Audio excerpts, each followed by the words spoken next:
The best advertising is useful information brilliantly executed. £26 billion was spent last year in the UK on all forms of advertising and marketing. Of that, 4% was remembered positively, 7% was remembered negatively, 89% wasn't even noticed or remembered. If you can't be different, why are you doing this? This week's episode is with Dave Trott, who is an absolute gangster and one of the smartest minds in marketing. He's written some books that genuinely changed the way I see the world. 1 + 1 = 3, predatory thinking, creative mischief, creativity, crossover. He founded GGT, a big agency. He's worked with Cadbury's, Holston. He's a guy who did the Toshiba advert. Hello, Tosh got a Toshiba. People steam straight into brand without even thinking. And it should be your second thought brand. What should be your first? Test for me has always been, will they repeat this in the pub? And I need to get it heard and remembered amongst everybody else and everything else that's going on. And for that, I need a big, blunt, simple instrument. Nobody knew they were German. If they made them German, you could charge another £1,000, £2,000, £3,000 from them. What he then did was Ursprung durch Technik. They normally didn't let me near clients because my language isn't client friendly. You are going to love this episode. It blew my mind. These are all his hacks and tricks. The answer asks the question. Within 6 weeks, we had 30% awareness up with Sony, and the client gave me that account and followed me everywhere after that. Dave, I'm so excited to do this. I've read many of your works for many years, and they're amazing. What I'd love to start with is the advertising legend Bill Bernbach. I think I've said that right. Yep. He features a lot in your work. Yep. And he says it's all about finding simple, timeless truths. I'd love to know, in your opinion, what are the simple truths that were right 200 years ago that will still be right in 200 years' time? Okay, so I think it's not complicated, is it? What did you want 1,000 years ago? You loved your children. You were proud of your children.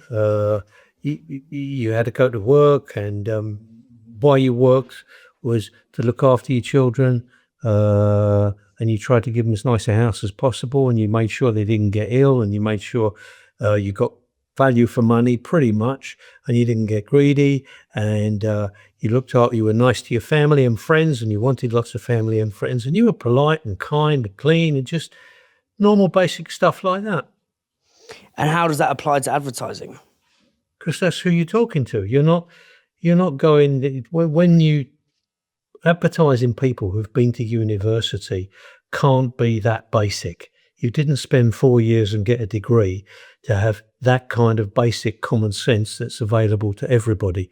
You have to dress it up in enormously long, complicated words in order to write a thesis, in order to get your degree. So when you write a brief, that's what you do. You write it in complicated words. It's the old joke that's been going, this used to be jokes when I was a kid, that you don't call them dustmen, you call them refuse disposal operatives, because it makes them feel better. And that's what happens when you go to university. You don't actually change anything. You change the language to make it look as if you're clever. Now, if you're a pilot on a plane, you need to do that kind. If you're a surgeon, you need that kind of language. But we don't, and we aren't. And who we are talking to is real ordinary people in the street. And what we do, what people who've been to university do, is try and use the most complicated language to give themselves credibility. I'll give you, for instance, we came out of we were pitching for, I think it was Morrison's supermarket years ago. And me and my accountman partner then, Mike Greenies, were pitching for it. And what I used to do, this long language that people use, used to make me laugh. So I used to copy it down. When I'd be in a meeting and I wouldn't understand what anybody was talking about, I'd write the language down and think later on I'll have to decipher this, put it into English. And at one point, Mike said to the guy who owned the supermarket, he said, I see what your problem is. In order to increase stock turn, you need to optimize your on-shelf margins. And the guy who owned the supermarket said, absolutely, you've put your finger on my problem. And we talked a little more, and we walked out with the account. And we got into the car park, and I said to Mike, what did that mean? In order to increase stock turn, you need to optimize your on-shelf margins. And Mike said, well, it's not complicated. Increase stock turn just means sell more. And optimize your on-shelf margins means get the price between what you pay and what you sell it at tighter. So basically, if you sell it cheaper, you'll buy more. So people will buy more. So I said, why didn't you say that? And Mike said, well, he won't give us the account, will he? We've got to make it sound as complicated as possible. And we're the guys who can help you through this minefield. If I say to him, listen, Squire, if you make it cheaper, people will buy more. He's not going to give us the account, is he? Because we sound like... Oh my God, that's so good.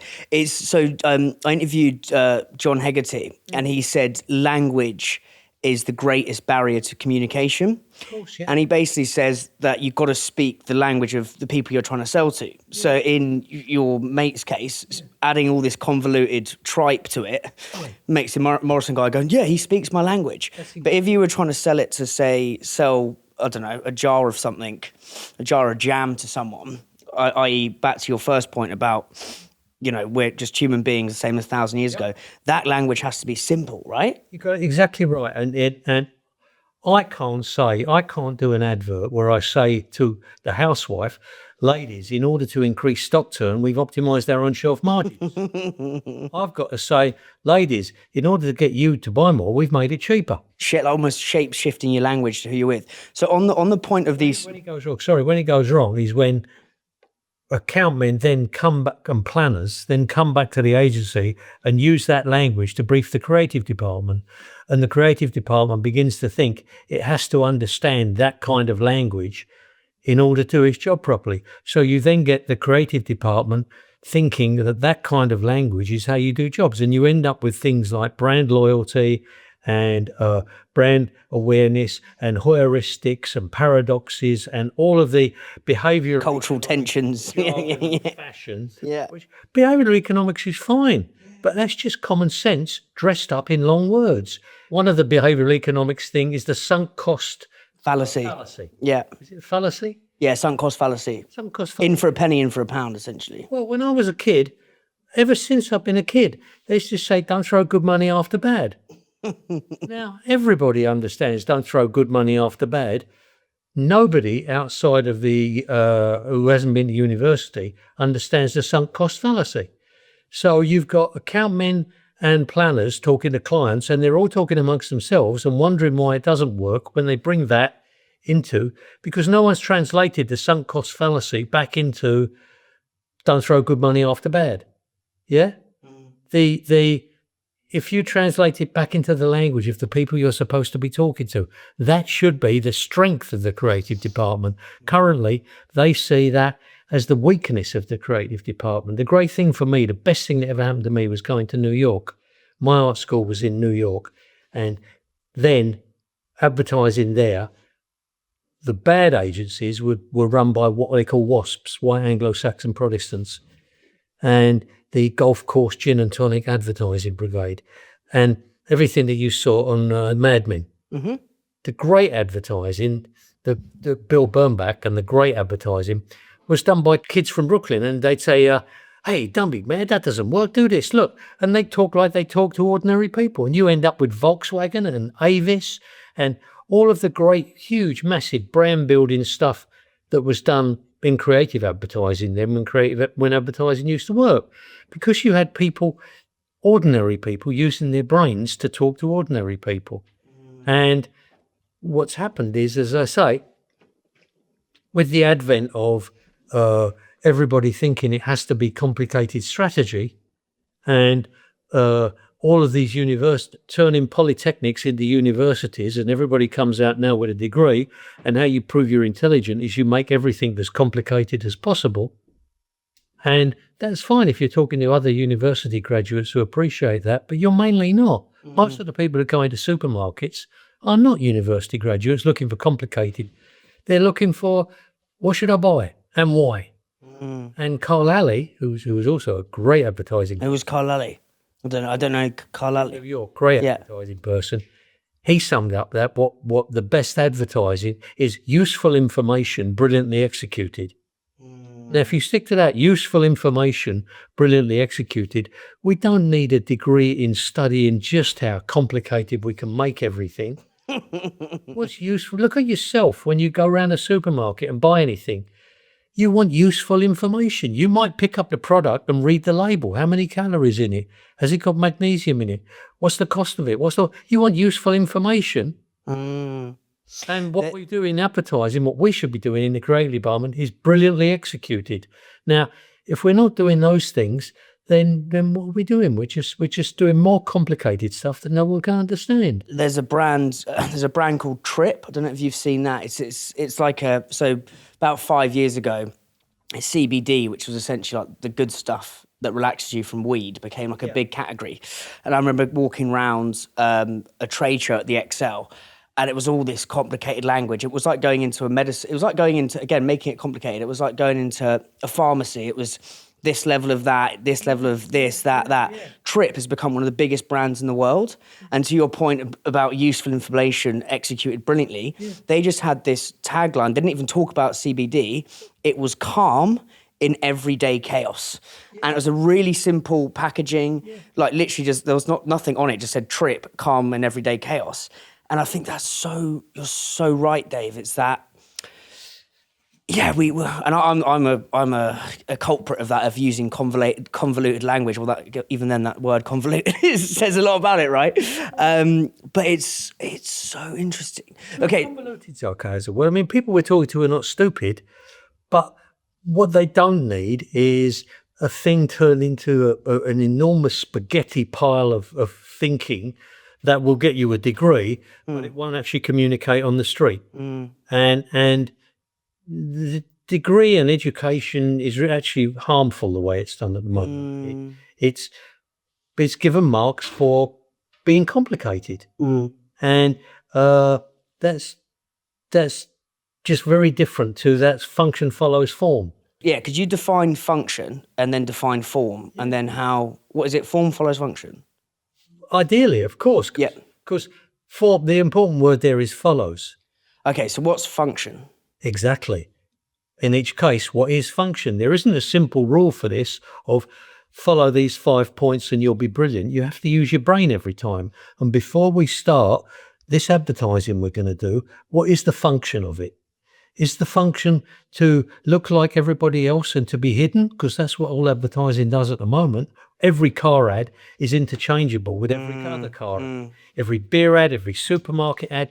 All the department does is learn the rules of that market, feed that brief into the creative department, and then churn out another ad that, we won't be embarrassed because it looks pretty much like everything else in the market, which is just invisible. Now, okay, was that your function, invisibility? I don't think it was. So you didn't start off with a function. You started with a form. And the form was, let's look like everybody else. So you got function follows form. Your form was, let's look like everybody else. So your function becomes invisibility. Now, if you had started it the proper way around, form follows function. So we start with the function. What's the function here? We want these ads to stand out. Okay, so what must they look like? Well, they mustn't look like everybody else's if they're going to stand out. That was great for me. I went to because in England, where I'd grown up until I was 19, and went to art school in England, you learn don't question anything over here. Just follow the rules and don't question everything, and fit in as much as possible, and don't be rude. And I grew up like that. And it wasn't until I went to America and at art school there, I learned form follows function. And that gave me the ability to question absolutely everything. We start with what's the function. So before anybody tells me whether Picasso's any good or whether Corbusier is a good architect or anything, I look at it and I say, no, if that's all we get, what's the function we're doing here?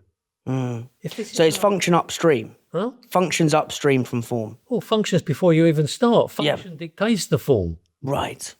If the function of advertising is to stand out, then that dictates the form. Is there an example of any of your works where you've used that? So you've sat down every time. So, what's your favourite example? You're right. Sorry, hold that a bit. I'll give you a few. Yeah. Go for it. Okay.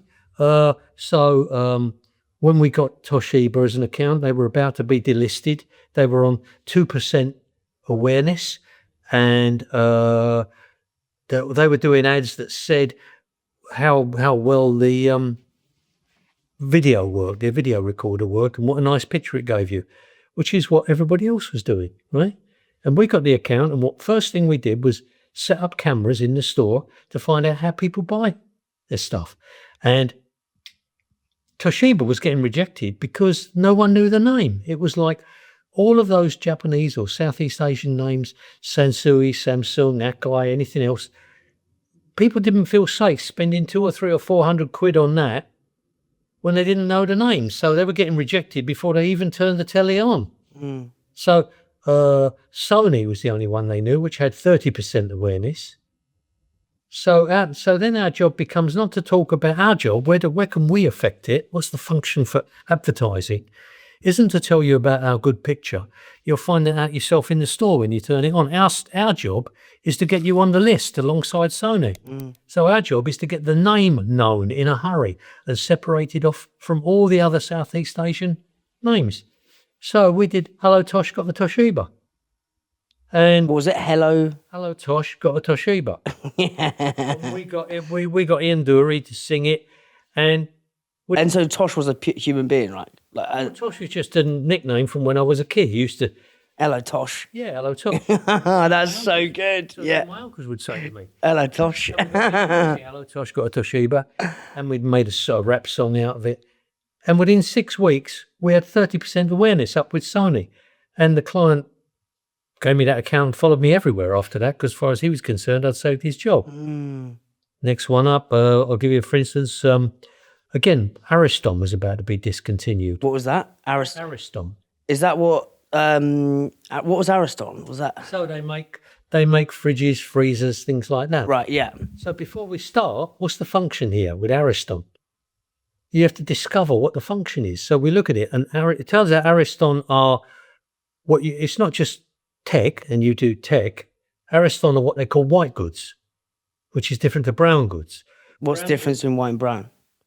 Brown goods are TV sets, hi-fi sets, computers. White goods are fridges, freezers. Now, what's the difference?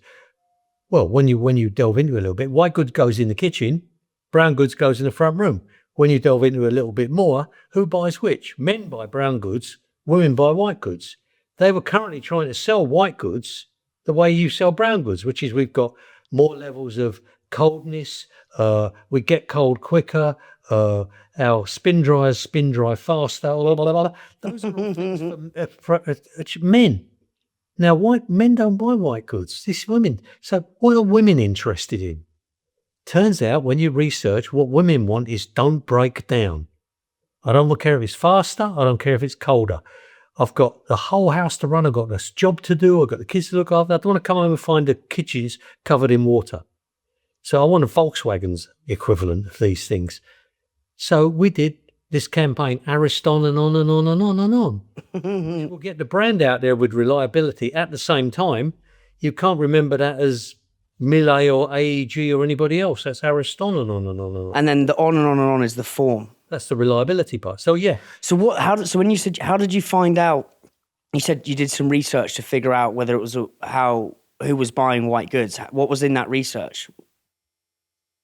Well, you get a group together and you begin asking people, don't you? You begin asking. You look at what product you make, and you look at who buys it. The data is there. That will tell you that. It will tell you it's men and not women. And then you get those together and you ask them what they want and what would make them buy it and what's important.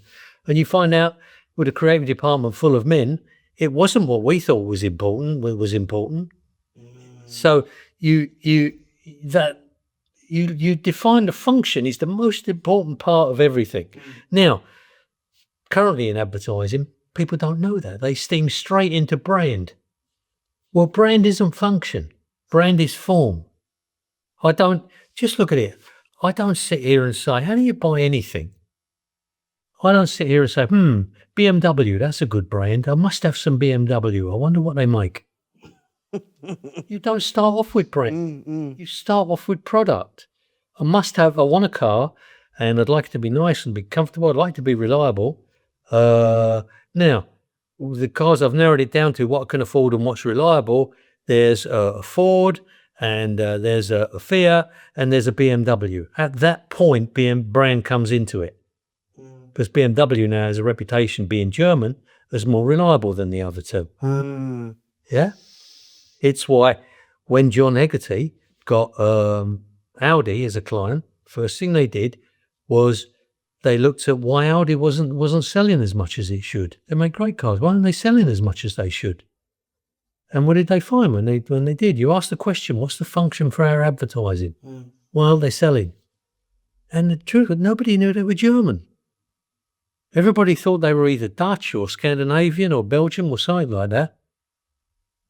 What they found, if they made them German, you could charge another £1,000, £2,000, £3,000 for them, because German cars have a fantastic reputation for reliability and thoroughness and build quality. So, and what was the form that followed that function? So what he then did was Vorsprung durch Technik. Yes. As an advertising. Yeah. Which, hey, whether or not you understand it doesn't matter. You know it's German. And immediately they went through the rocket, and that account now follow John everywhere. That's mad. Right, so say you're starting, the people listening to this are young buccaneering brands. It's a big word, sorry. But say you're trying to start a brand, right? And I think part of what's killed advertising is the word brand. Go on. Nothing wrong with having a brand.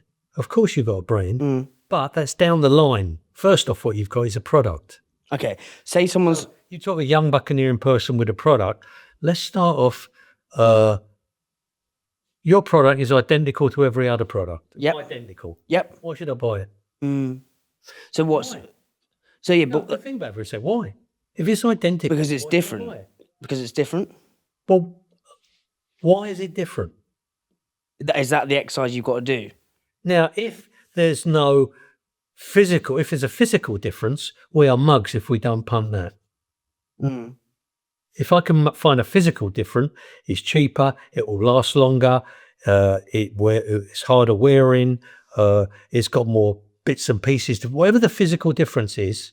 If that's what sells it, that's what I talk about. If there is no physical difference, then I have to sell brand. That's what brand comes in. That's what I want to get to. So, for example, you know, oat milk, the Oatly. I interviewed in Nashville the founder of Minor Figures, who are their big competitor here, and he was saying there was no. If we're putting this through form follows function, the function of oat milk, they're all the fucking same, right? They ultimately all. Here's a question then. Yeah, go on. Before you get there, are you the biggest or not? As in Minor Figures weren't. If you're the simple thing happens. If you're the biggest, you sell the category, which is oat milk. If you're not the biggest, you have to tell me why you're better than whoever is the biggest. Right. Just think of Coke, Pepsi. There's no point in Pepsi selling brown fizzy liquid, cola, because Coke owns that market. Coke will pick up, if you tell everybody, hey, drink cola, it's fabulous, Coke will sweep it all up. You have to tell people why Pepsi is better than cola. Now, if you're Coke, you don't do that. If you're Coke, you just have to sell the category. Yeah. If you're biggest, you sell the category. Yeah. If you're not, you tell me why you take brand share from whoever's biggest. So let's say, because a lot of people listen to that are in categories that are same products, right? And say you're trying to work out that point of difference through function first. How can you work that out if your product is kind of similar? Well, then it's got to be form. Yeah. So how would you do that? Well, then it's brand. Who's that? There's this Scandinavian guy who did that brilliant. I don't like the TV ads he did, but he did the brilliant posters and packaging. Is that Oatly? But he created the only oat milk brand I can remember. And it's a brand. I couldn't tell you whether it's any different to any other oat milk, but you certainly don't. If you can't dominate the product, you have to dominate the mind, and that's brand. Brand dominates the mind. It doesn't dominate the physical world. The product dominates the physical world. If you haven't got anything to dominate the physical world, then the function shifts, and the function becomes brand. So interesting. So with say someone's got 10 grand and they're just starting out a product, right? But it's in a similar cat. 10 grand for advertising? No, I'm just saying like they've got 10 grand to like develop their product, right? A lot of people who listen to this is just starting out. 10 grand's random number, right? Okay. But they haven't got massive money to do big research, Yep.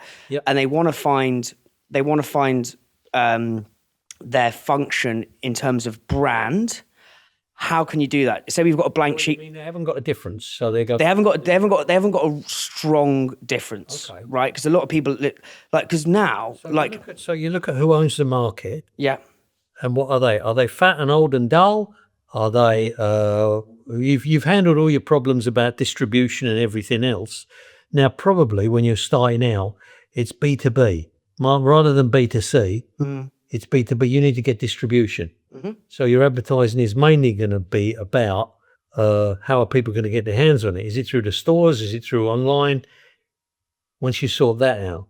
Now, then there are three kinds of advertising. There's paid for, owned, and earned. Right? So paid for is obvious. You spend a load of money. If you haven't got money, then you can't do paid for. Yeah. Right? Second one is owned. What do you own? What media do you own? Have you got shop fronts? Have you got trucks? Have you got uniforms? Have you got, what media do you own? If you haven't got any media that you own, then the place you've got to go is earned. How can you earn media? So is that stunts? Is that being controversial? Is that PR in newspapers?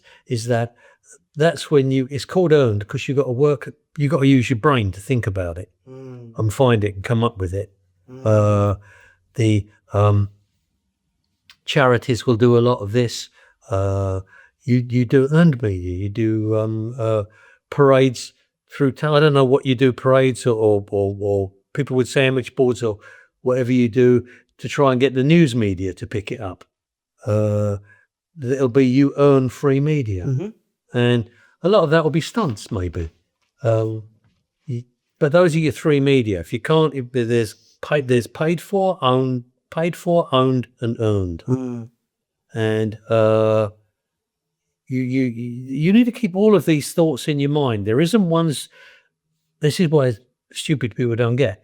There isn't one thing where you learn that and then switch off and just go into constant knee-jerk repetition. You have to. The function is going to be different every time. So you have to learn all of these things in order that your question, you can get a different answer to a different question. There isn't one knee-jerk question that works for all people in all situations. I recently had a client, was working with an American client who didn't have much money, and we were doing some ads, we were talking to him, and he said, well, Nike does brand, don't they? Nike does it this way. Well, yeah, mate, Nike spends $100 million on advertising every year. Yeah. Been doing it for 30 years. Can you afford, what's his name, Michael Jordan? Well, you've got, what have you got, 50 grand, 100 grand, and you're talking about wanting to do advertising like Nike. That's really stupid. Yeah, you can't really afford paid for media. You're in B2B, business to business, not in business to consumer here. First off, you've got to get distribution, and then we've also got to look at earned media. How can we get you publicity you're not paying for? So on the function piece, which is ultimately going to be brand, because there's a lot of crowded categories. No, it's only brand for lazy people. That's why my problem at the moment is people steam straight into brand without even thinking. People think brand is at the moment, it's like the holy word that you mustn't even question. And it should be your second thought, brand. What should be your first thought is, what are we doing? What's the purpose of advertising? Nobody ever asks that question anymore. And there used to be, what's the purpose of advertising? And when you decided that was your proposition. And then there was a separate box, which was tone of voice, which was how you do it. So the purpose of it was the what, and then there was the style that was the how. Now, brand is actually the how. The problem is brand has become the what. And that's that. But I mean, you of course like he said, useful information brilliantly executed. Brand is the brilliantly executed. Brand is not the useful information. Brand is how you do it, not what you do. Yes. And the problem is, most of this is invisible because most stupid people think brand is what you do. Well, that's like, the old line, "Don't tell me you're a comedian," made me laugh. It's not. Most people come on and say, "Hey, I'm a comedian, I'm really funny. Everybody says I'm funny." And you go away and everybody says, "Well, he wasn't very funny. I don't think much of him." As opposed to someone else who doesn't say that at all, but they come on and tell you a load of jokes. It's like Donald Trump comes on and says, "I'm so intelligent, everybody says I'm intelligent. Most people say I'm intelligent, most best people in the world say I'm." And at the end of it, you leave it thinking, wow, this guy's stupid. Yeah? Yeah. Rather than you listen to Obama for 10 minutes and you think that's a clever guy. Because he never once says how intelligent he is. All brand is become to be about among stupid people is claiming things. But you don't claim it. Thatcher once said, what did she say? If you have to say you're a lady, you're probably not. And it's like, real brand, Volkswagen, never claimed it. It did it. Aira is an AI communication platform where restaurants can manage all inquiries, bookings. This is literally a world first. Aira allows you to take bookings directly from your Instagram DMs. It makes the whole booking process super seamless. If a punter wants to ask any question about your restaurant, Aira will answer it. If they want to buy merch or make a booking, they can do it all through Aira. Aira doesn't send them to some icky outside link. This is what I really love. Aira literally learns your unique tone of voice. It will speak like you. It's an extension of your brand, an extension of your restaurant. This means people, when they first interact with your restaurant, it feels on brand. This isn't some shitty soulless bots. Aira literally collects so much information about your customer, remembers every tiny weeny little detail about their experience, and allows you to build relationships with soul at scale. It's so sick. A feature I really love is Aira will automatically send out cold outreach emails. Aira can send these emails to people who haven't been in for a while, to regulars, to people who've got a special occasion coming up. The customer simply clicks the link at the bottom of the email and the pre-filled booking form is already filled out. So all you got to do is click and you've made the booking. It's so simple. Click the link in the show notes to book a demo. You're going to love it. So I interviewed the founder of Soho House. The episode went live this week, and it really links to what you're saying. And I'd done a lot of research, beforehand. And again, it links to your point of all this complex, convoluted, brandy language. And a lot of the articles, like, it's a culture-shifting brand. It's a cultural institution. It's one of the sharpest brands of all time. I interviewed the founder, Nick. He goes, "I hate the word brand."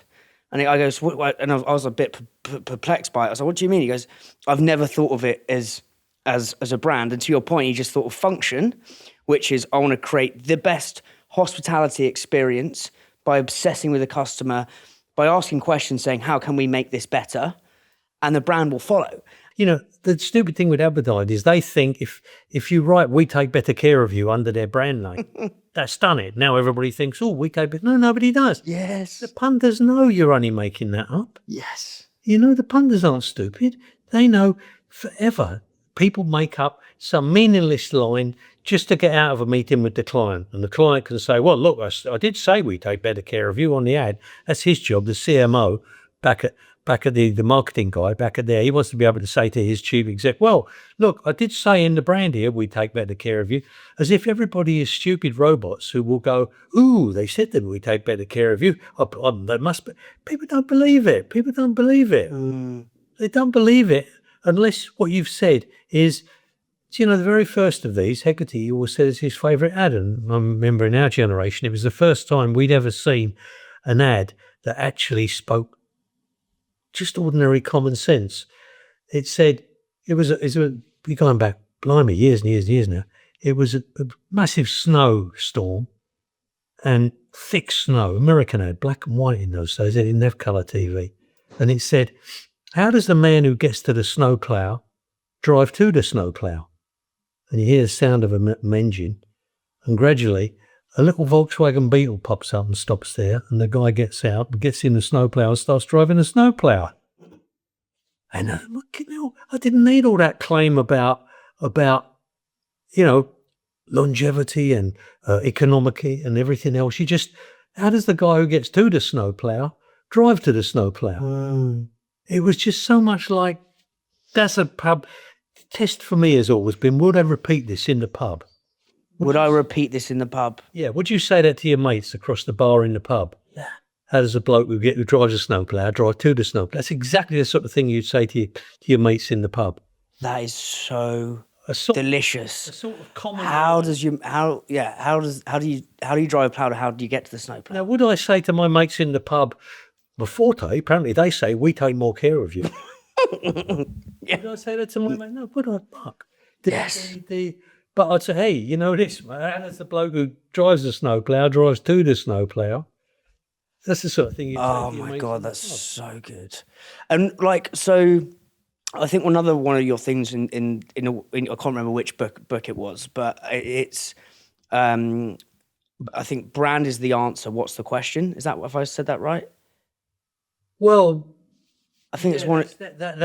that's me saying that's not thinking, it's just knee jerk. Before I've even heard the question, brand's the answer. Yes. Okay. Stupid people. Yes. Stupid people. So what are some really good questions to ask? And I know it's case by case to really get into the function. What's the function? You used to ask at the beginning of every brief, it used to say, this is going back, dinosaur times. Yeah. In my times, used to be a line, the first line on the brief used to say, what's the purpose of this advertising? Why are we advertising? And then when you got to the end of the brief, you'd look back and see if that really was the purpose of the advertising.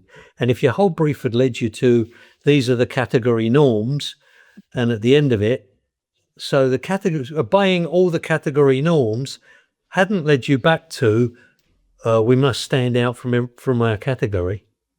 Yeah? Well, then go back and now write the brief again, obeying the function. John build a ship. What's the function? It must go. John Hegarty talks about the freedom of a tight brief. What's your thoughts on that? I mean, of course, it's like, it's anything, isn't it? Like I said, with a ship, what's the first thing you do with it? This ship must go fast? No, the first thing you do is it must float. A car, what's the first thing? You must go down the road. If once you've got the tight brief, then how can I improve on that? What is a really good brief? Like, if you were to write a brief, like what 1, 2, 3 things should you have in that? So what is the purpose of this? What's the purpose of the advertising? Yep. How are we going to do that? Yep. What makes us different? Yep. How are we going to do that? Those 4 things. Well, you can put more if you want, but basically, we've got a 30.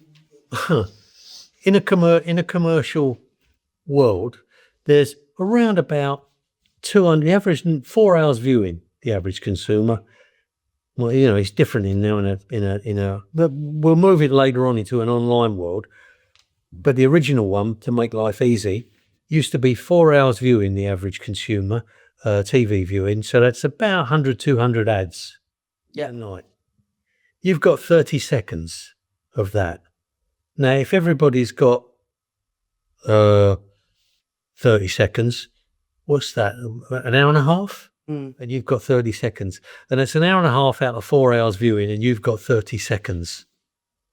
Now, do we think in your 30 seconds droning on about brand purpose is likely to make you stand out from that 4 hours viewing tonight? Or do we think there might be something more important that your first job is? Bill Bernbach said, if no one notices your advertising, everything else is academic. Now, here's the numbers, the generous numbers. £26 billion was spent last year in the UK on all forms of advertising and marketing. Of that, 4% was remembered positively, 7% was remembered negatively, 89% wasn't even noticed or remembered.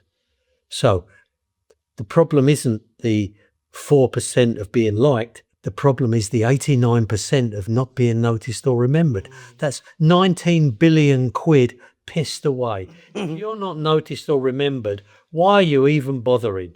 You're doing it because your boss said, here's 20 to the marketing director, here's 5 million quid, go and do some advertising. and you think, at least I've spent it and I haven't embarrassed myself. Nobody's complained about it. And so the best thing of this, you've spent 5 million quid and nobody's complained. And that's what you aimed for in your job. Nobody complained. And 4%, what's that? 1 out of 20. You've got a 1 out of 20 shot at being noticed or remembered. It's I wanted to ask you about when you say like the idea versus execution, when you say you'll never make a bad idea better by good execution and you'll never spoil a great idea by bad execution. Sure. Remember, most of what I say is what's useful for the creative department. Mm-hmm. And most of what I say, you know what it's like online. There'll always be someone who'll say, but wait a minute. I remember back in 2003, someone in Lithuania wrote this ad that blah, blah, blah, blah, blah. Yeah, mate, 1 out of 1,000. I'm not into the 19 times 19 out of 1,000 when you've spotted when someone said something. I'm into mainly what will work here. Yeah, like it's like a football pitch. For me, football is a great analogy for most of this. I want you in that position when the ball comes across so you can stick it in the net, and you'll say, well, yeah, but I remember in a game 7 seasons ago, someone stood there and the ball came across and they miskicked it. Yeah, that was right. That did happen, but 99 times it didn't. Yes. And what I'm going for is the mass of the times that it works.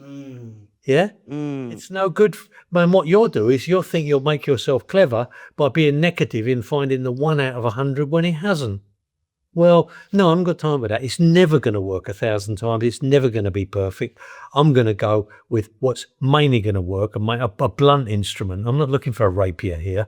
This is a blunt instrument. I need to get it heard and remembered amongst everybody else and everything else that's going on. And for that, I need a big, blunt, simple instrument.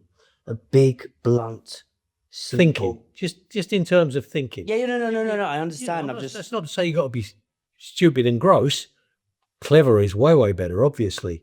But give me some examples of when you used your big, blunt, simple instrument. Ariston and on. Hello, Toshka Toshiba. We did years and years when we got that Morrison's account. We did this advertising for them, and then I left the agency and they hadn't used that account, that line that we wrote for them. As that was 40 years ago, and they've just had to bring it back now because their advertising looks like all other supermarket advertising. So their money is, because no one knows they spend their money, except they had to bring our old line back, and now on the end of every ad, it says, more reasons to shop at Morrison's. Even more reasons to shop at Morrison's. As we wrote 40 years ago, they've had to bring it back because, and people say, it's a jingle, it's crude, we don't like. Well, yeah, mate, you're not making art here. This is business. This isn't, we're not, the people who all run off to Koans to get their little gold award because they made a bit of art. Yeah. What do you think of Koans? Oh, please. Go on. Well, it's nothing to do with what we do. It's nothing to do with what we do on several criteria. Awards has become a very bad thing because you don't now do the ads to work in the real world. You do them to win an award, which is a different audience. It's 10 people on a jury instead of 50 million people out in the street. Point 1. That's why awards are generally bad. Point 2, Koans in particular, it's an international awards. And I'm not doing advertising in the UK for an international audience.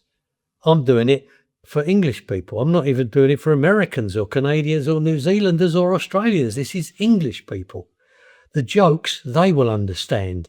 The Americans won't get these jokes. So I was on an awards jury, and David Abbott, an Economist poster came up, and David Abbott had written a line that said, you mentioned, that Katie Price used to be called Jordan. Yeah. Right? And she was on page 3 in that. And it said, you mentioned Jordan, someone thinks of a Middle Eastern country. Someone mentions Jordan, you think of a Middle Eastern country with a GDP of 32%. Right? And an American guy on one side of me and a Canadian woman on the other. And they said, Michael Jordan, why has he got Michael Jordan in the Economist ad? And she said, I don't know. What's Michael Jordan got? And he got thrown out because a Canadian and an American don't get what Jordan and Page 3 in The Sun in the UK. I don't want international people judging my advertising. Thanks. I'm not doing it for them. As soon as I'm doing it for international people, that's done for an awards jury, not for English people. It's they don't play Only Fools and Horses on TV in America. They don't understand the language. They don't understand I was doing a lecture to some people in Germany, business people, and at the end of it, one of them stood up and said, "We don't understand this new demographic you are talking about, punters." And got it, mate. Got it. I understand, but to be fair, I don't do my work for Germans. I do my work for Brits. I mean, there's a Brit that doesn't understand what punters mean. Brits understand me because that's who I'm talking to. And I talk in working class English because that's what I learned had worked really, really well in America. When I left, all British advertising was middle class and had to be posh, and everybody had to sound like Penelope Keith and wear a suit and tie and everything like that. And what I learned in America was what worked over there was these kids from Brooklyn doing advertising, and everybody and the audience, who were all blue collar, responded massively to their kind of advertising talking to them. And I thought, when I go back to England, that's what I'm going to do. I'm going to do advertising for the middle class, for the lower middle class and the working class, people like me, which is half the country. And that's all I need, half the country. And most of the clients that I will talk to will be people that sell to them. That's working class. It probably won't be Waitrose, and it probably won't be Harrods, and it probably won't be Fortnum and Mason. It'll be Marks and Spencers and Asda and Tesco's and Sainsbury's. My people that taught my language. So this working class, you're working class, because you grew up in Barking, right? Yeah. How does that, talk to me a bit more about how that gives you an unfair advantage?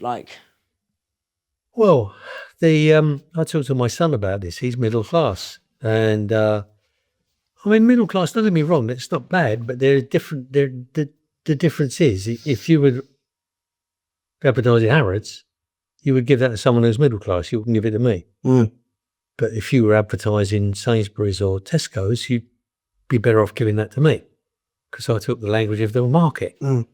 The working class, the alternative, the working class gives you is you have to use your brains a lot more because it's not exactly a hostile environment, but everything isn't laid on and you're not as cosseted as you are if you're middle class and went to a private school. For instance, my son, when he was little, very tiny, he came back from school one day, posh Hampstead school, and he said he's really upset. And I said, "What's up?" He said, "This boy at school's been making fun of my name, and he'd been calling me Lee Trott, Fat Pot."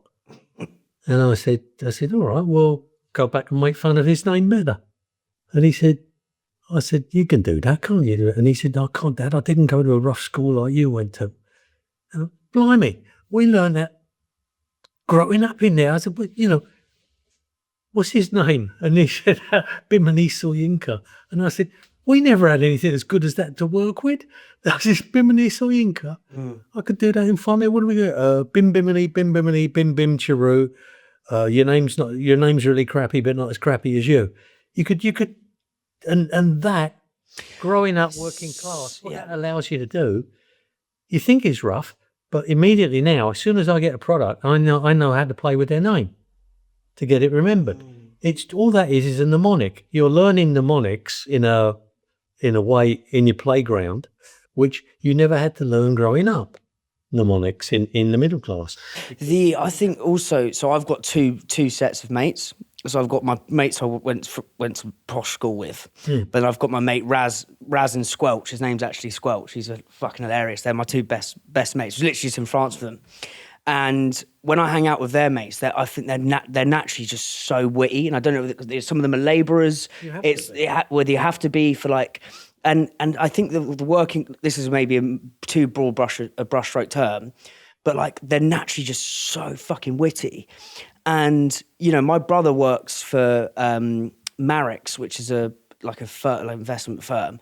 And he's like some of the traders, there's a melting pot, right? So you've got the working class guys and the private school guys, and they're all in the city. So the working class guys make way more money because they're just faster on their feet. They're sharper. They're more, I think it's something I haven't really explored before, but it's like when I hang out with those guys, the like Raz and Squelch and they're all their pals. They're so witty, like so fast. And it's interesting when you're saying when you've got to walk out your house, you've got to be fast. Well, you don't. You don't think it because it's from day one when you're born. You just grow up like that. Everybody's like that. Your uncles and your mates at school, and you won't have any friends if you're not. You just everybody's funny, and you don't even think it's funny. That's just how people are. I was with mums and your aunties. Everybody's always joking. It's so my mate Gibbo, who's one of their mates. He's a labourer. Funniest bloke I've ever met. He's got a tattoo on his chest which just says "It's all a load of bollocks." Like I don't know why, but he's that sort of typifies who he is. Anyway, we were at this pub in Notting Hill, and he was doing a paint job down the road, and he came to meet us for a quick beer.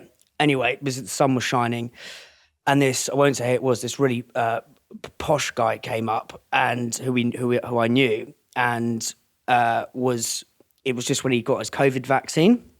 Anyway, he was wearing grey shorts, right? And anyway, and he goes, "Oh, I've just got my vaccine and all this." And he goes, just to fend off the coronavirus. And Gibbo goes, "It looks like you got the Bono virus, mate." Anyway, the posh guy shat himself and just goes, "I've got to go," sort of thing. And then that works so well in advertising because if at the end of it, you've done your ad, and what's not fashionable amongst is branding now. They talk about brand, but they don't talk about branding. What's the difference? Think, well, okay, they'll work out because they've been to university. This can't be simple. We've got to make this as complicated as possible. So all branding is did I remember the name of your product, right? You think I want you to do that because when the advert's over, tomorrow you're going to go to the shops. Be very handy if you could remember who ran that ad. Now, but with all the complicated university guys, they don't do that. We must have brand. And what brand is what's it all about? Our brand is about family. So we'll do an ad about family. Never mind putting the name of the product in there. We'll flash that up at the end.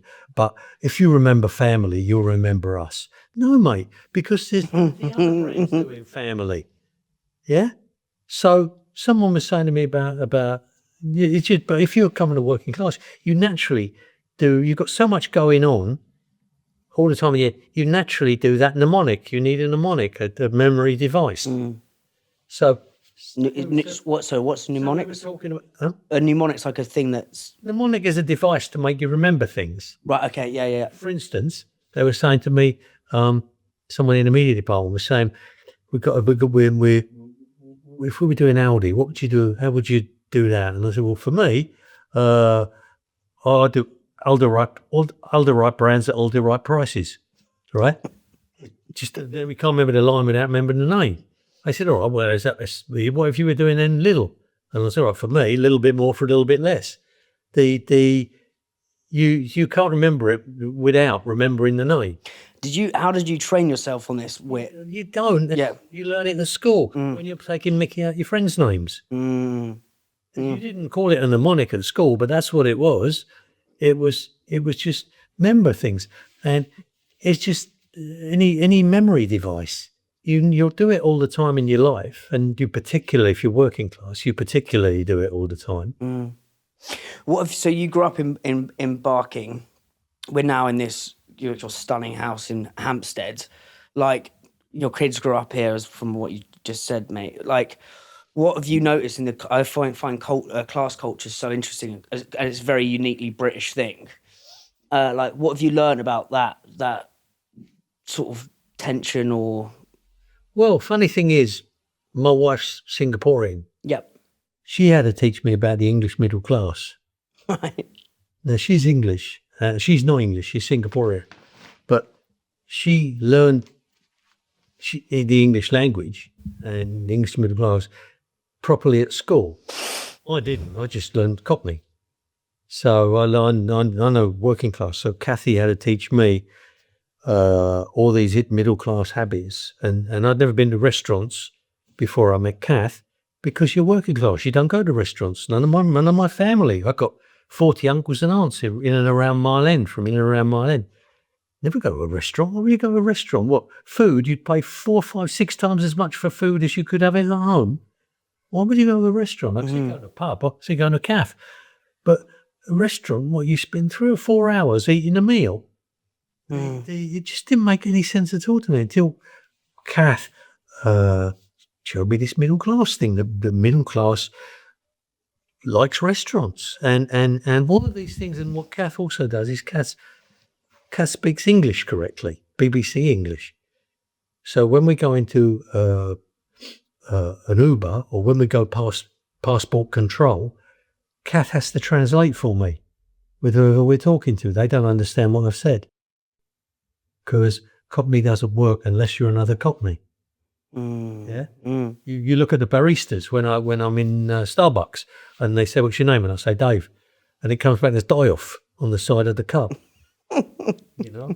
Or we were in the Uber car the other day, and he said to me, "What's your zip code? What's your zip code?" And I said NW37XA, and he says, "I'm looking up 7XI. There is no 7." And I said, "No, not 7XI, 7XI." He says 7XI. That's what I said. I said, "No." And Kathy says, "He said 7XA." And he said, "Well, why didn't he say that?" Yeah. Oh, yeah. Cathal. So all of those middle class things. It's the interesting thing about the BBC, what they call the BBC accent. The BBC is actually accent free. And Lord Reith set that accent didn't really exist until Lord Reith. And Lord Reith was the founder of the BBC. He's the guy who was given the job of pulling all the different little broadcasters together, and they all had different accents. So if you're from London, you couldn't understand the Geordies, and like that. And so he said, "No, we're going to have one clear accent that everybody can understand wherever you're from." Because if you think a Geordie would say, like, "I'm spending thousands of pounds a room tune," and the Cockney would spend, "I'm spending thousands of pounds around town," and the Queen would say, "I'm spending thousands of pints a rhyme time," and nobody understands each other. So you've got to have BBC, which is thousands of pounds around town, and everybody can understand it. Do you think there's like accent discrimination? Like, i.e., if you were to put two, me particularly, first time. No, but I just feel like if you put two, like, I don't think it's talked about enough, right? So they talk about all other forms of discrimination, but accent discrimination is also a thing. Like, if you had 3 Oxford grads, like one from a private school, a Scouser, and a Geordie, like, you just sort of, it's fucked. But like, they could easily. I don't know. I think the Geordie and the Scouser would struggle purely because of the working class accent. Well, no, that's more a regional thing. The class thing is you can get away with regional accents because nobody kind of knows what class you are. If you've got a Cockney accent, that's a class accent. Okay, with you. And is that your phone? That's all good. I find that myself, but I'm very susceptible to class accents. When Kathy first came in to see me for an interview, and firstly I heard her accent, and I thought, posh tart. Must be thick as a brick. Because posh accent for me straight away says thick as a brick. Yes. Like Jacob Rees-Mogg or David Cameron or Boris Johnson or that. I'm like, straight away, mate. You know. Yeah. You know they're thick because before they even see up. And I'm as biased as maybe they are. Who are some other really smart working class advertising marketing guys that you admire? Well, advertising guys. John started off as working class, John Hegarty. He changed his accent because it was much more pragmatic to do that. But John's very... John was born in Finchley, wasn't he? Huh? I think he was born in Finchley. It's North London. Yeah, I think he said that. Yeah, he said that. Exactly where, yeah, North London. Yeah. It's interesting because he said he felt like he said to me he felt like an outsider because I think his mum was Irish and his dad was his dad. I can't remember where his dad was from. Labourer, I think. Yeah, but he basically said I always felt like I thought, oh, respect. Yeah, he was saying like he always felt outside looking in But he said that gave him a great advantage when it became to creativity and having a different point of view. Well, that was the great advantage for me going to New York. Growing up in London, in England, you're like a fish. You know, what's water to a fish? You don't know. You don't even know it's there. The whole class distinction or anything. You don't know it's there. Have you heard the David Foster Wallace speech? No. So it's a great little analogy of culture, essentially, and it's the story of it's a commencement speech. So he's a writer. He wrote Infinite Jest, really good books, and he goes, "There's these two little fishies swimming along, and this big fish swims past them, and the big fish goes to the little two fish, goes, 'How's the water, boys?' And the two little fish go, 'What's water?' And you don't know you're in culture until you get taken out of it." Well, that's what I was just going to tell you. When I was 19, I went to New York. It was the first time I'd been taken out of the fish tank and looked back at England and realised there was a fish tank. Yes. And realised there was water there. So now after 5 years in New York, I come back and now I'm in the water and now I know it's water. And now I can know it's not, now I can be objective about what's right and what's wrong. And there's, the best for me is partially English and partially American. If you're English, totally English, then you're subservient and scared stiff, and very lot of self-control and a lot of good manners and politeness. But when it goes too far, you're subservient and scared stiff. In America, you're confident and you'll work things out yourself. But the downside, when it goes too far, you become arrogant and a braggart and loud and that. And so what you want, put the two things together. You want the self-control of the English, the British, but you want the confidence that you get from the American side. So the guy from Minor Figures, he lives in Nashville. So I went to Nashville to do the podcast with him, and I was talking to him about this stuff, and we're driving along the motorway, and they've got this big lawyer who's like got fake tan on and he's sort of bald head, and it just says like, you know, Charlie Ryan, don't sell without the intel. Whereas, and then we were saying, and it's kind of braggadocious, right? But then what Will was saying to me, he goes, "But mate, when you're back to looking at your fish tank, when you suddenly look back at the UK, he's like, we've got a thing to adding these little, very polite little things like on the tube, see it, say it, sort it, or sort it, or every little helps, you know, with Tesco. And it's just, when you compare the two, I find it fascinating. It's so interesting. I mean, for me, you put them both together, which is the English go round the houses to say anything and take forever. And the Brits are, now the Americans are like, here's what I want. Now, it doesn't surprise me. I could be like the American, I want this, but it didn't kill you to put please on the end. Just one syllable, you know, or thank you. So you have to go around the houses like the Brits. The Brits are more like the Japanese. I was talking to Japanese people why they send their children to school in England, not America. And they say it's because the English are more like us. How are we more like the Japanese?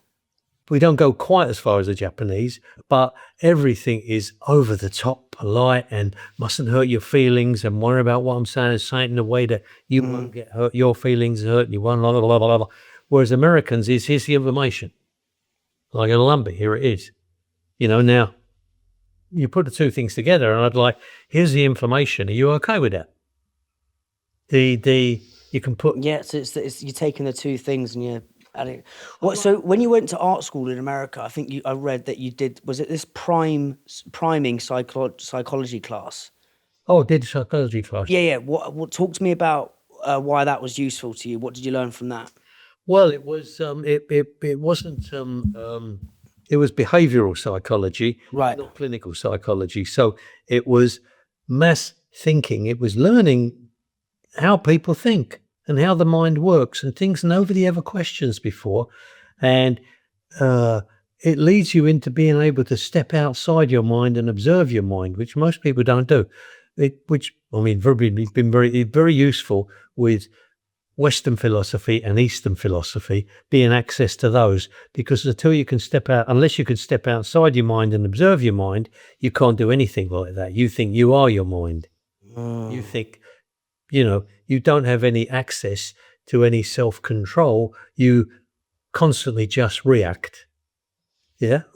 And that means you're a passenger in a car with no steering wheel. And the Buddha said, act, don't react. What do you mean by that? Well, don't react. If normally if I say something that you don't like without even thinking, you react. Now, what you'd have is if I say something,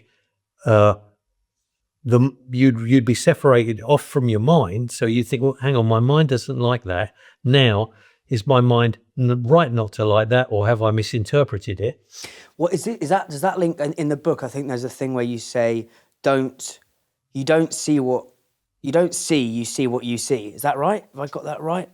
Yeah, you don't see what's there, you see what you see. Well, but what's that point? That's really interesting. Epistemology. That's if you get into what does epistemology mean? Well, Western philosophy. You could go right back to Democritus said, all there is in the universe is atoms and void. Everything else is mere opinion. Say that. All there is in the universe is atoms and void. Everything else is mere opinion. What does that mean? I understand what it means, but it means what I've got there is a mass of atoms. There isn't an object that is Dan. There's a mass of atoms, which my mind interprets that mass of atoms as Dan. Now, an ant won't interpret that as Dan. An ant will interpret it as a mountain. An elephant will interpret it as a little mouse. The Dan is a level of interpretation in just a mass of stuff. Yes. Yeah? Once you know that, you know your mind is determining your reality. When I did the Toshiba thing, I left and started another agency, and I was waiting for the Toshiba client to call me and give me his account. And he didn't even call me. And I thought, no, he's staying there.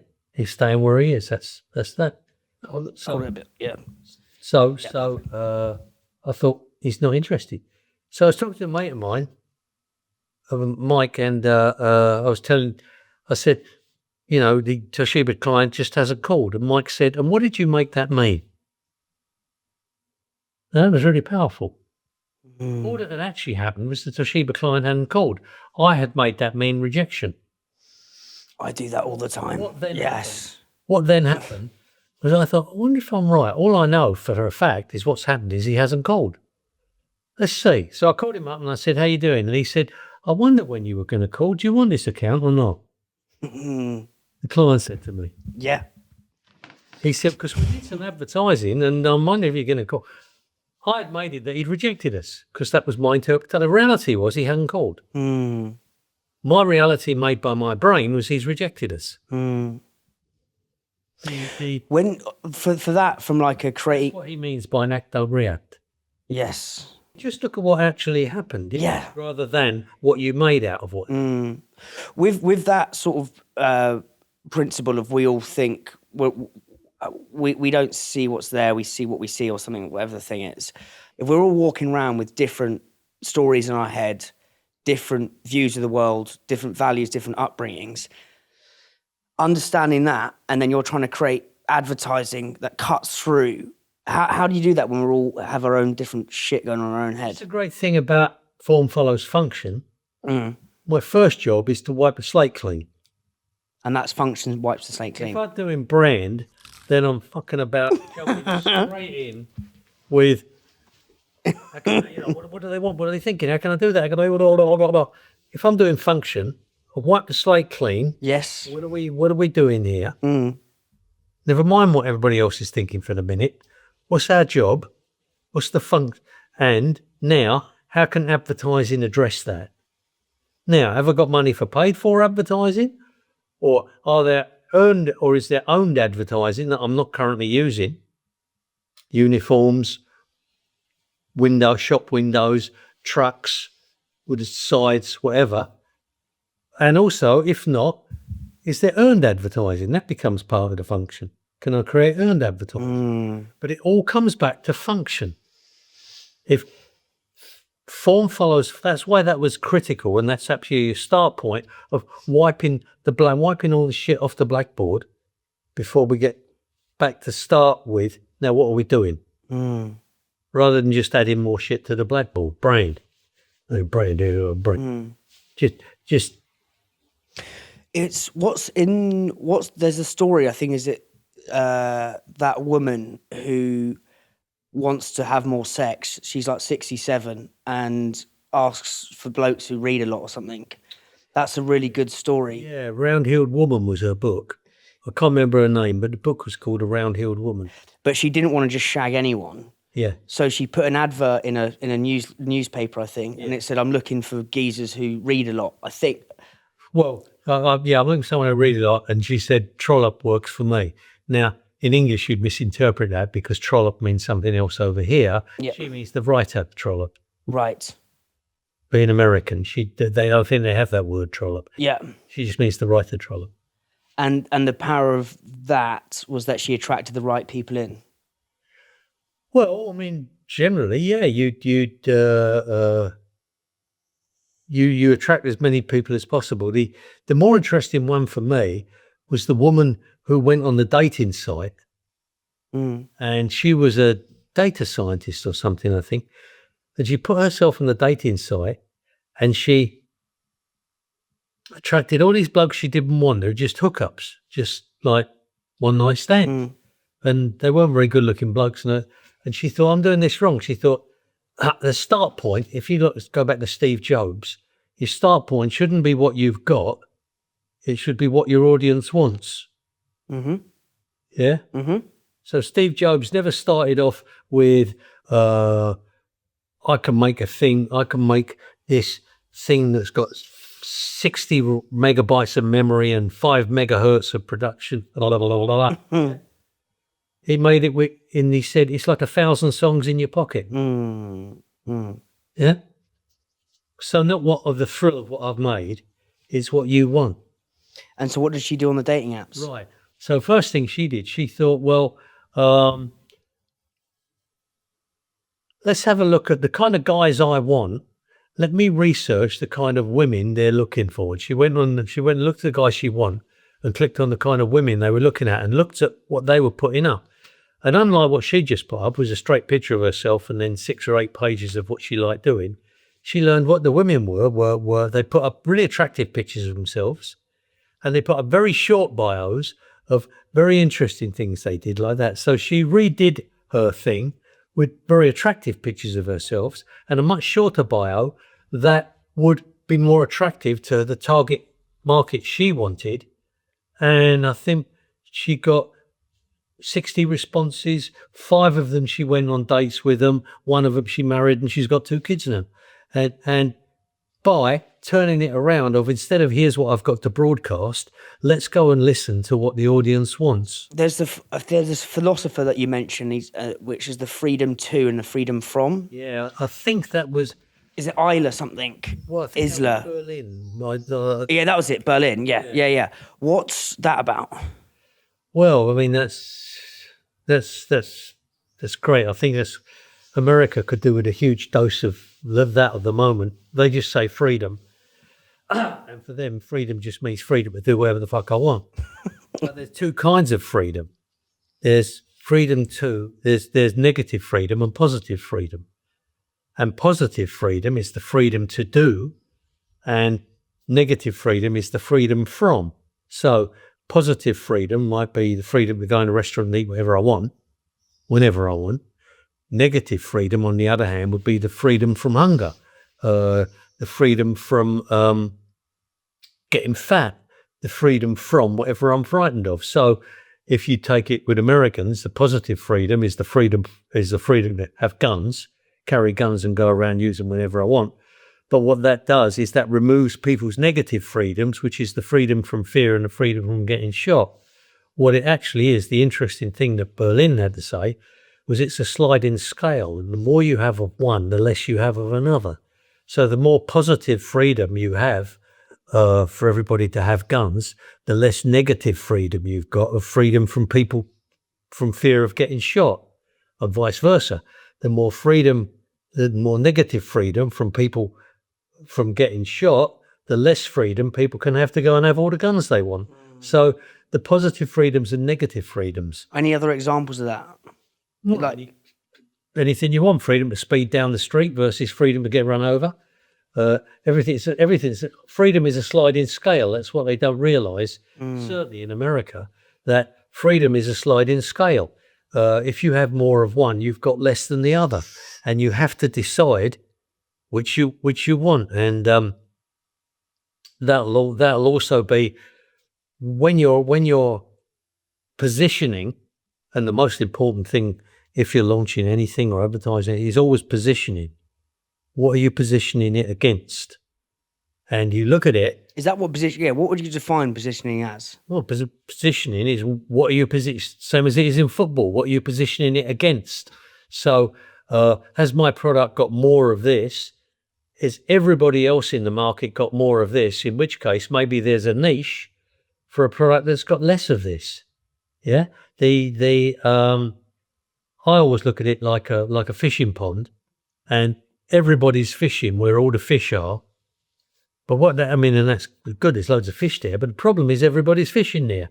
There might be a chunk over here where there's a lot less fish, but there's also nobody fishing. So there's less fish here, but I've got them all to myself, and I don't have to share them with anybody else. That's niche marketing, and I'm a big fan of niche marketing. You sort out. Instead of chasing the mass like everybody else, in which you become the littlest fish in a big pond, you choose the part that everybody else isn't looking at, but you've got it to yourself, so you become the biggest fish in a smaller pond.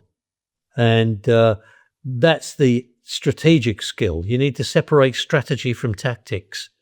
And strategy is a much bigger issue of where am I going to do this? And when you do that, you reposition everybody else. So, you would say Avis, when Bill Bernbach, after he did Volkswagen, and Volkswagen, don't forget, he positioned it as a small, cheap, reliable car.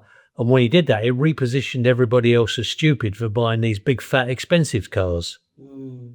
If you position yourself correct, you reposition the competition. When he did Avis, which is really interesting. He found out that Avis was the second biggest in the market, so he repositioned it as, why go with us? We're only number 2. Well, because we're number 2, we have to try harder.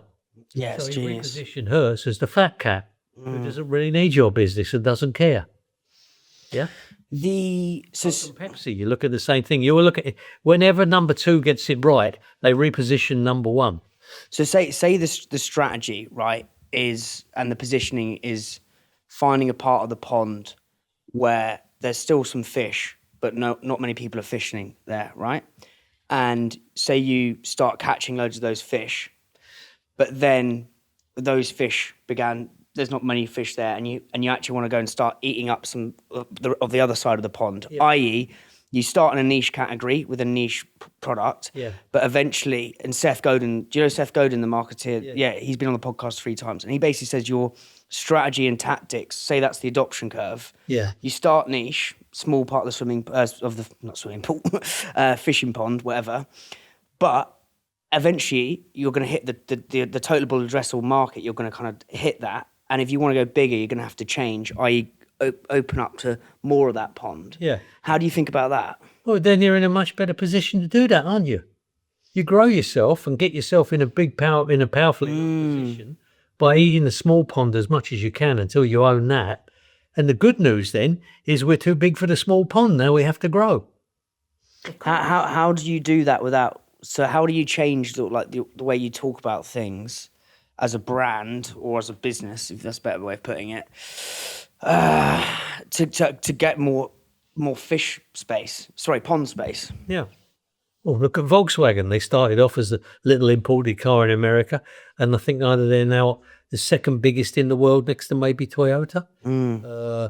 There isn't a rule for how you do it. Again, now you change problems. Now it's a different problem, and now we have to do it differently. Great for Steve Jobs. If you've read the Isaacson book, I haven't read that. Everyone tells me to read it. Absolutely great. Steve Jobs. You solve a different problem, a new problem in a different way. You look at the iPod. When Steve Jobs had launched the iPod, and he got it out there, and it was a lot of penetration of the iPod, and everybody had got an iPod, and that was really good. But how does he grow it even further? And the thing was, everybody had it in their pocket. So you couldn't tell. The opinion formers had it in their pocket, but that wasn't really an adverb for it. People walking around with it in their pocket, no one could see it. And all the people that didn't have it didn't know that opinion formers had it. So what does Steve Jobs do? It's a different problem now. And this is what I love. What did he do? All audio devices obviously have headphones, right? Mm. And all headphones had brown leads. They're all identical. And what Steve Jobs did is he did something nobody else ever thought of. He changed his to white leads. So you didn't now have to see the iPod to know that this person with the white leads has got an iPod in their pocket. So you would see all the opinion formers have now got white leads. It's interesting. So Rory Sutherland talks about the same thing with why Guinness has had this huge growth versus, say, cider. Because when you're in a boozer, a bit like the white Apple AirPods, if you see a lot of people drinking the black and white liquid, there's a mimetic thing. It's like, oh, a lot of these people are drinking it. You know, that good-looking crowd, the aspirational good-looking crowd are drinking it, or these celebrities are drinking it at that pub. It's like, bang. With cider, you can't tell whether it's fucking beer, whether it's whatever it is, and it's much harder to have the Steve Jobs Apple headphones effect. No, sure. Well, the best of all of those was they used to call it ambush marketing, and it's kind of they started, but there's a couple of Olympics back. Who made those Beats? Beats? Was it Beats? Yeah. And they gave them out free to all the Olympics competitors. So the Olympics competitors, and these were Wi-Fi, so you didn't have a lead with them, and they'd wear them on their heads, walking out and they persuaded them, you don't want to be listening to the crowd, you want to put on your favourite music, and you can have it right up until the minute when you start, either swimming or running or whatever it is. So you'd see all of the competitors in the Olympics putting Beats headphones on as they walked out up to the swimming, but all the best in the world wearing Beats headphones right up and just taking them off at the last minute before they started. Now, it doesn't cost you anything but a free pair of headphones for each of those guys, and you've got the best in the world wearing them. Because the guy who founded Beats was Jimmy Iovine, and he worked with Steve Jobs. So he founded that he's a really interesting bloke to listen to. But so Jimmy Iovine, he worked. So it's interesting that you've pulled that link because they worked together. So then on the freedom from freedom to thing, we'll jump around. How does that affect how you think about advertising or like making decisions around that? If that's a humanism. Well, all of it. It depends. You'll use it according to what your problem is in a particular case, and you learn all of these things because it just gives you so much more options. I heard an expression today that I liked a lot, which is you can only eat what's in the fridge. You know, so when you're looking to crack a problem and you open the fridge, your mind. If there's not much in there, that's what you got. You put a lot in your mind, as much as you possibly. You have an inquisitive mind. You have as much curiosity as possible. And the more you've got, the more options you've got. You know, it's like opening a fridge with much more stuff in to choose from. I'm reading there's a really good book called John and Paul, all about the Beatles and their relationship. And it's really interesting because I've read a lot of books about the Beatles. They're my favourite band. But this one really goes into depth into their relationship and how they were different. And John lived out in Surrey in Weybridge. And he was just getting off his cooked on fucking LSD. He was getting off his Swede. And was being very deeply introspective and...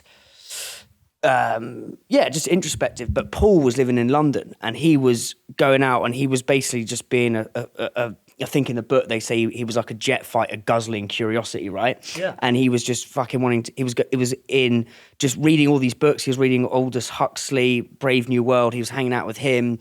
He'd go to this library, boom, boom, boom, boom, boom, and he'd come drive down the A3 with all this fucking input, like a fridge full of stuff. Yeah. Then he'd meet John, who was being this kind of, because John was more morbid and he had a really dark relationship with his mum, and his auntie died. Sorry, the mum died, and his auntie was strict, but these two forces came together and it collided. Yeah. But then there's a story in the book where they go up and they go into this library, this bookshop. Obviously now it's much easier to get books, and they're looking at this. I think it was this one book, and in the opening line of the book, it was like, "Turn off your mind, relax and float downstream." And it's this line in the book. John wrote a note of it, and then obviously that's the is it Tomorrow Never Comes or something, that song. Yeah. It's like, turn off your mind, relax and float. And he wanted to create this song that felt like an acid trip, but it was all because they had a full fridge. And I just felt it's so interesting you're saying that. Sure. You're so mad. Well, I mean, it's true, isn't it? See, that's the great thing about art school is I find at university, mainly who you meet is university's kind of vertical thinking. Like university, everybody's looking for the right answer. Art school, nobody's interested in the right answer. Everybody's interested in an interesting answer. So, right is like Picasso said, computers can give you the right answer. That's, when what you learn at art school isn't mainly from what the teachers teach you, it's from the other people there and all the strange things all the other people are into there, and things that are all over the place because they're not the right answer. Everybody's got different answers, and that's the exciting, fascinating, amazing thing about the curiosity of art school. You come up with so many. Everybody's desperately looking because nobody wants to choose the same old answers as everybody else. Everybody wants a new and different answer. But you're filling up your mind with all of these things from everywhere. Whereas at uni, it's much more like, don't read them because they're there. You should. Whereas at art school, it's exactly the opposite. Is nobody's. You're not supposed to read those, so that's why I'm reading that. I've got more rebellious. I've got a thing which I write about a lot, which is the smart answer hides in the dumb question. And to your point, with all this clever fucking bullshit language, people are too scared to ask the dumb question. And I think that's where you find some really interesting answers. It's actually a better set of questions. And I was reading this morning, so it's like why it's in my mind. But John Lennon went to George Martin, and because they were at Abbey Road, that's not far from here, is it? And he goes, "I want this song to sound like an orange." Yeah. And then you listen to Tomorrow Never Comes, or some it wasn't that song, but some of the songs on that album, and it's just like, yeah, that sounds like a fucking orange. But you've got to ask that really inane question to begin with. Is Ringo on there? On which one? Tomorrow Never Knows. Tomorrow Never Knows is when they it's a really weird one. It goes like, and they're like, no, well, I mean the drums. I do think the drums are great on Tomorrow. Oh yeah. But it would be Ringo on that one, yeah, because that was part. Such a bad rap, Ringo, and I always think if that was him on Tomorrow Never Knows, that makes up for everything. Yeah, well, because that's the one that was part of the Revolver album, I think. Yeah, it was the Revolver album. But yeah, he was in the band then. But it's just, and they were just also just looking at problems. They were like tweaking everything. It's just like, it feels like you can listen to that and you can feel like you're on an acid trip. I've never done acid, but like, it's fucking sick. I want to talk about, there's a thing in the book where you talk about Oliver Cromwell. I'm not a musician or I don't know much about musician, but the album that blew my generation apart was the one after that. Well, the White Album? No. The Sgt. Pepper. Oh, yes. Do you know how I came up with the name for that? Yeah. What, on the airplane? Because the Dr. Pepper. No, so I read this, again, this could be bullshit, but like I read that he was on the idea of creativity is all around you, is he was trying to think of a name and he was ordering his food in first class and someone's brought the salt and the pepper and he writes Sgt. Pepper. That's what I've read in quite a few places. Yeah. But the whole the principle of that is creativity is all around you. The thing I knew the first time it was amazing. That's why it'd been my favourite piece of art. If I was picking one piece of art, it would be Peter Blake's cover, because we used to see. I was a foundation tech at East Ham Tech at the time, and we used to sit around and go through the cover and try and name everybody who was on there. And if you look at that, that's talk about a full fridge. You try and name everybody who's on the cover. Now, inside, I think they tell that's on the Sgt. Pepper album, right? Yeah. Yeah. Peter Blake. Is that who did it? Because the Rolling Stones came out with a similar one. That album, Their Satanic Majesties. no, that's the album cover looks so fucking similar to Sergeant Pepper's. No, did they? Which one? Yeah, there's a thing in a book about it. I'll find it afterwards. I don't know which album.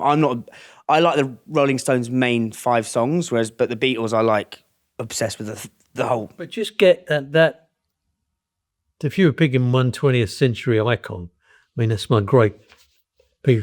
That cover. We used to sit around and look at it for ages and ages and ages and just go through naming every one on it. Now, that's a full fridge. Have a look at it for yourself and try and name all the characters. And where there's Max Miller, there's Nietzsche, there's Swami somebody or other, there's Ayn Rand, there's really, really all over the place. You talk about a full fridge. It's, you just look at that and you fill it up, and that's like art school for filling up your mind for all that many different influences. You know, from Tom Mix through to Bertrand Russell. Because I think Bertrand Russell was 90 and Paul was hanging out with him at that point. I think it's in this book. It's really interesting because is it Bertrand Russell he's got a quote which is in your book, which is the smart dumb people. Or smart, foolish people or something. Yeah. The problem with the world is the smart people are full of all the answers for everything, while the intelligent people are full of doubt. Yes. Did you ever have really bad self-doubt with your work? Of course, 100%. Yeah. When you've done something great is usually when you, not always, but often when you're scared stiff of it, and because you've gone past the boundary of safety. You've gone past... Helmut Krohn, great art director. Oh, yeah. Helmut Krohn. His name is Helmut. Helmut Krohn. Helmut. He's the guy who did Volkswagen and did Avis. He, for my generation, he's like the best art director. Oh wow, yeah. And he said, if you can look at something and say I like it, then it isn't new. Because it's the comfort of being reassured. What's the most scary thing you put out when you had real bad doubt with it? Oh, I got a Toshiba. That's so good. The next day I went into a recording and I was for something else, and I was sitting in the recording waiting to get started, and the talking to the engineer, and the engineer said, God, there's some shit on TV in there. You see it this last night? And I said, yeah, what'd you see? And he said, 2 shit things. There was an ad for Sony and an ad for Toshiba. And I thought, fucking great. Because I know the week before he would have said an ad for Sony and an ad for some other telly. But given what our problem was, and our awareness, as I say, in 6 weeks went from 2% to 30% and buried everybody else. And it was just saying, and then for some... Sorry, mate, you had to hold that up. And fucking hell, of everything he remembered last night, he remembered Sony, which had 30%, so that they owned the market, and Toshiba, which had 2%, and we'd gotten them up to in one night, the awareness of Sony. And he thinks it's shit. I don't care if he thinks it's shit. It did the job. That's form follows function. My job was not to get you to do something you liked and you couldn't remember the name of it. There's a story in there of like Oliver Cromwell's beheading. And I can't remember the lesson, but yeah, if you could detail that would be interesting. So what was Oliver Cromwell again? Sorry, I asked some really dumb 2-year-old questions. So who was he? Cromwell? Yeah, I don't know. Yeah, I don't know. Like, I probably should know that, but I don't. Well, it's the interesting thing is, I saw this quote yesterday that said, the Brits report, the English exported all their religious zealots to America and all their criminals to Australia, and the Aussies got the better deal. And Cromwell was one of the religious zealots that, or the Puritans. Yeah. So the Puritans, after the Civil War in England, and the Civil War was against the Catholics versus at that point, the Protestants were the Puritans, and they were crazy Puritans. They were like Cromwell, no singing, no dancing, no bright colour clothes, no, the Amish in America, everything back to Cromwell was like that. What year was that? 1660? 1660. 1660 to 71, somewhere's in there. 11 years, he was the dictator of Britain. Really? Yeah, we didn't have a king. He cut the head off the king. He beheaded the king. How did he manage that? Well, obviously not literally with a fucking sword. In a civil war.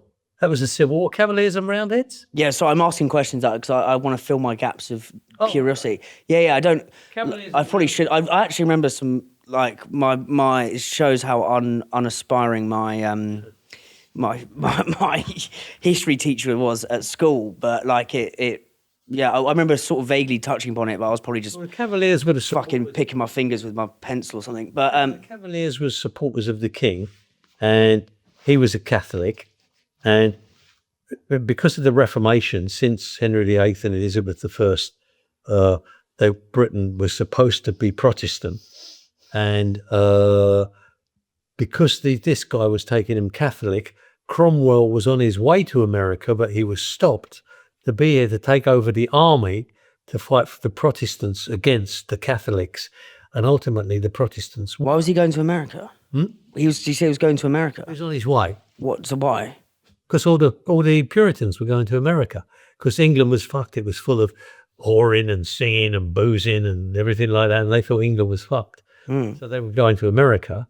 1640, he was on his way there. With you. But he was stopped to take control of the army here. New model army. The new model army. And it's really interesting. Well, I think it's interesting because in those days, men just used to, hordes of blokes just fight each other. And he'd organised them into a proper fighting unit and even marching. And he'd taken guys from their farms who didn't even know their left from their right. So you would put a piece of wheat, because they're farmers, you put a piece of wheat in one shoe and a piece of straw in the other. And instead of saying left, right, you'd say wheat foot, straw foot, wheat foot, straw foot. Clever. And he without even... Simple language. Without even being able to know the left from the right, he turned them into an army. Anyway, beat the royalists, beheaded the king. And how did that war start? Because the king wanted to get rid of the Puritans and to take over the country, so he kept trying to get the French to send an army across. Right. Which, against Parliament, which we had Parliament used to meet. He wanted Parliament to grant him tax, and Parliament wouldn't grant him tax because he wouldn't back down and give them the freedoms that they wanted. Right? The king wouldn't stay in line, so he wanted the French army to come across and help him fight against Parliament, which Cromwell said was treason, because you're fighting against Parliament, which is the will of the people. So it became the people versus the king, and they found the king guilty of treason, so they cut his head off. Now, what then happened was Cromwell reigned for 11 years, and it was absolutely miserable. No singing, no dancing, no nothing. So much so that when he died, his son had to leave, and they invited the king's son back and said to him, now, if you behave yourself this time, you can be king. And we all want to go back to whoring, drinking, singing and boozing, having a good time like we did, like ordinary people want to do, because Cromwell tried to turn ordinary people into miserable sods who do nothing but go to church and pray all day. Well, your simple, timeless human truths is that's not what ordinary people want to do. They want to sing, they want to dance, they want to get drunk, they want to have fun. Bring that into advertising. They don't want to be lectured. They want to have fun. So interesting. The John Hegarty said that the best brand he got asked this question at a seminar in France or maybe America, and someone said, loads of the audience go, what? I was on a panic. Everyone goes, what's the best brand of all time? And someone would say Coca-Cola or Pepsi, and John said, oh, it's the Catholic Church. And he goes, they've got a great logo, and the founders on the logo, or maybe Christianity or something. The founders on the logo, they have all the best real estate in the center of town, and they're making people believe or buy something that's not even real, which has got to be, i.e., a belief. And he says it's the best brand of all time. And obviously it's a bit tongue-in-cheek, but I think it's really fascinating. I mean, my feelings about brand. It's like... Yeah, it's so fascinating. So I listened to this podcast. There's this really good podcast called Trigonometry. And they've got this British guy who studies a lot of... He's literally just published a book about Rasputin. And he talks all about Russia and has deep... He's a sir. I don't know his name. It's escaped me. But listening to a podcast with him last night. And he was saying... or one of the things they were asking is they were trying to get into the Russian mindset today, right? And he was saying, well, it's really important we go back in time to understand what happened. Obviously, they got invaded by the Mongolians. Understand racial memory. Racial memory, yeah. And then they had the whole thing with the Tsar World War I. And then they've always been kind of this paranoia around them. Of when they got invaded by the Mongolians, I think they were there for like 200 years, and then the falling of the Tsar. They had a war with Japan as well, and there's always been this fear. Based off what we were saying about Cromwell, like, what do you think? What did you say it was? Racial memory. What do you think we've got in our bones from the long history we've got in this country? Brexit tells you that, doesn't it? We're an island.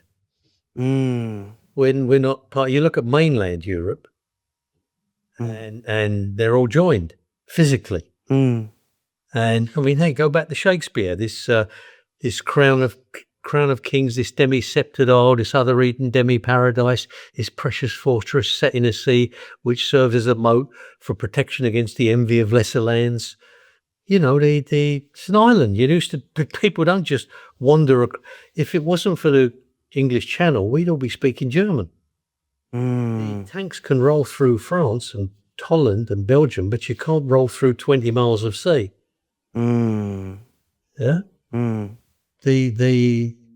So what creates our personality, for better or for worse, is we'd love to be friends with Europe, but we like our own front door. We come in and welcome, but knock on the door first, and we'll open the door and let you in. But it's yeah, it's interesting how that, and then also I suppose in America, like that, if you look at it today, like ultimately it's a nation of opportunists, i.e. immigrants who went there. They took that risk. Well, America's different. What I loved about America is it's a nation of rebels. Right, but rebels by colony. They rebelled against Britain. Yeah. So there's the whole myth is rebellion, and the old national myth, and that's what I liked a lot. They love rebellion, and I found that at art school. What they loved most of what I did was the more rebellious. And they weren't looking for skill; they were looking for rebellion. Skill, if you got it, that's great. But yeah, everybody's got skill, And if you look at American art after say, up until about 1950, capital of art was Paris. After that, it was New York, and it wasn't because skill. Jackson Pollock has no skill. De Kooning, Rauschenberg, none of those guys have any particular skill. What they have is rebellion. They have something new and unusual and breaks out. That's why they love Duchamp.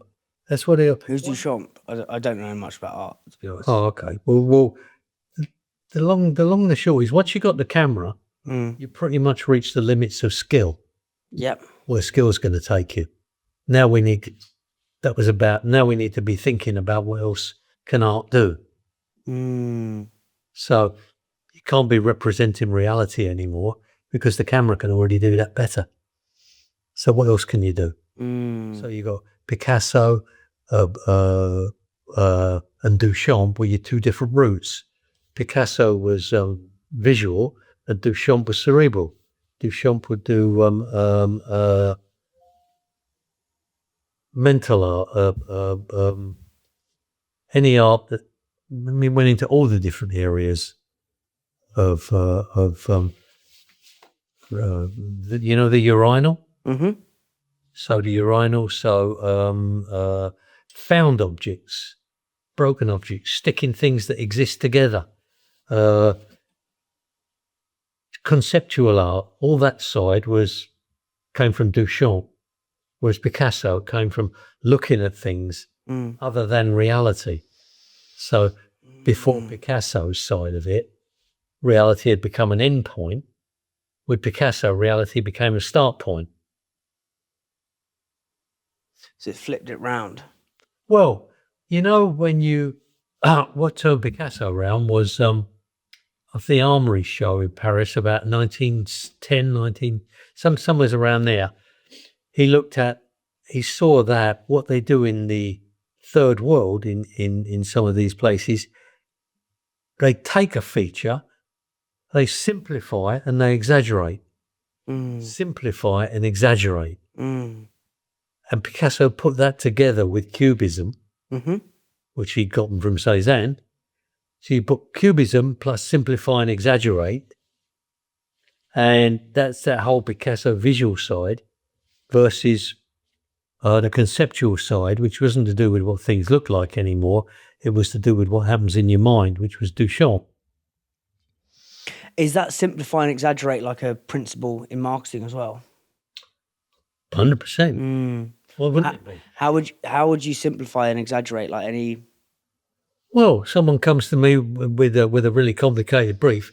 The first thing I've got to do is, I know I've got 30 seconds, so I've got to take this right down to what's the one simple thing I want the punter to take away. Mainly punters, we know 89% of advertising, they don't take anything away. So if I've got one thing I want them to take away, the cliche that CDP used to use is, if I throw you 9 tennis balls, how many can you catch? Yeah, none. One, probably, if we're lucky. I'm pretty mal-coordinated. No, I'm joking. Well, assume I throw you one. Yeah. Throw 9, you catch one. Yeah. There's an 8 to 1 chance it will be the one I wanted you to catch. So if I've got one and afterwards it's too late to say you should have caught the other one. So what I should do beforehand is don't throw you 9 tennis balls. Sort out the critical one and just throw you that. That's so good. Right? So good. Now, that's point one. Yes. So simplify. Yeah. Now, how do I get that simplified message? How do I kill everything that's around me? And make sure that simplified message is what you remember tomorrow. It's got to be exaggerate. How does the man who drives a snowplow get to the snowplow? So what simplifies, this will drive in snow. How I exaggerate that is I'll talk about a snowplow. Yes, so good. So simplify and exaggerate, Picasso, we're doing that in Apatow on the creative side. Yeah. What are you not? So would you say you're more of an artist or a writer? Because your writing is spectacular. But I'd love to know, where would you say you sit on that? I'm a failed art director. I'm no good I want to be an art director, but I'm no good. Why were you no good? Paul Ardner said it to me once. He's really, really good. Did he write that book? He wrote that small little book. What's it called? It's not how good you are, it's how good you want to be. Was he at Saatchi? Yeah. Yeah. He's really good. The cleverest thing he did with that was he wrote on that the best-selling book in the world by Paul Ardner. Yes. Now, of course, it isn't, but he said, yeah, but it's the best-selling book by Paul Ardner. But now when you're in an airport bookshop and you read the best-selling book in the world, nobody reads by Paul Ardner. Well, better the best-selling book in the world, there must be something in it. Yeah. And it's quite a small book, isn't it? Oh, yeah. Yeah. So Paul Ardner was at Saatchi. What the lesson about being an arts, you failed. What he said to me, yeah. I was asking him why he's such a really good art director and I'm not. And he said, I see with my eye, you see with your mind. So he said, I see what is there, you see what you think is there or what should be there or what you can make out. And I realised it's exactly true. He sees with his eye, great art directors see with their eye, and I see with my mind. What does it mean? What's there? What should be there? And that makes him a great art director, and that's why I'm not a good art director, because I see with my mind. Now, I don't see myself as a copywriter because I'm not a writer and I don't write, and I'm what it is my attitude is get it in the easiest, quickest possible. I don't write for Guardian readers or Times readers or broadsheet readers. I just write for Sun readers, people who don't want to read much. And let's make this life like in the pub. What's the quickest, shortest way to get this down? It's the best. I think it's like it's such a delicious experience rereading your work in prep for this, because it's just like, they're just all these little, they're almost like the Sun reader advertising towels, if that's the best way of putting it. Like, they're just this, like, and you're just like, fucking hell, it's just so simple. But also, I think you've got the ability to do the Hemingway thing, which is use one word, i.e. simplifying exaggeration. So, like, I don't know, you still use one word, find that one word which has the maximal impact to describe something. And I think that's that's why I love your writing. See, I think all the writing is editing. Yeah. First you do a mind dump. Just don't even think about what you write, but just get it all down.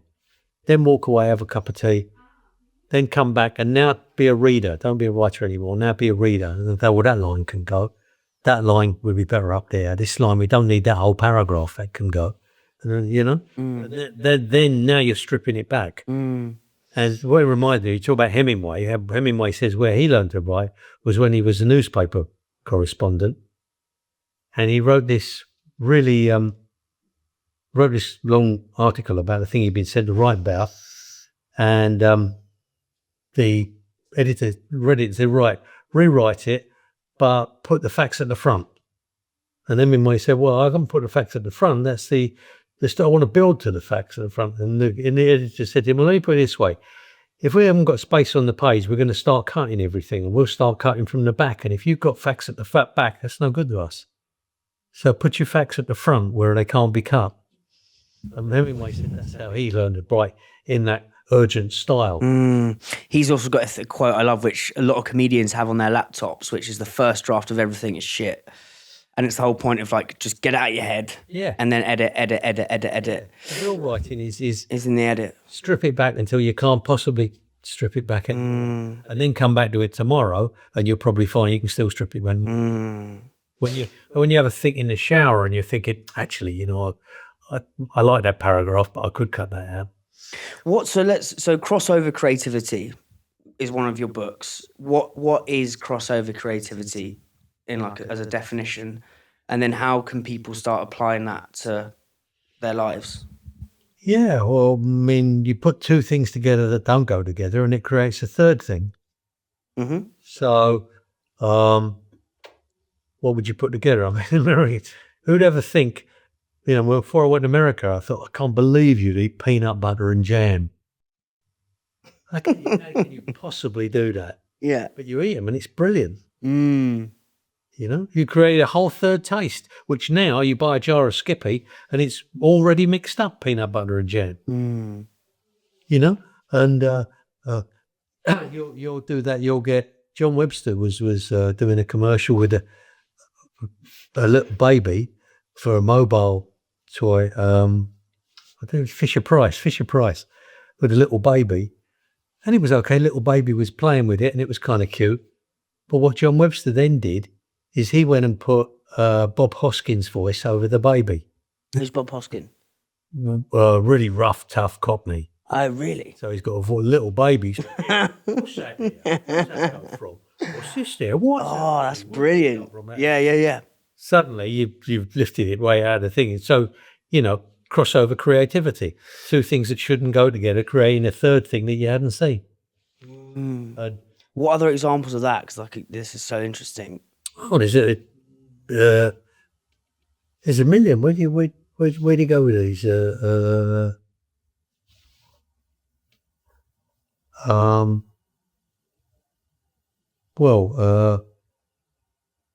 With our Toshiba, it's high tech. So we had a blueprint drawing But if we had used the voice we were going to use originally on it, like that,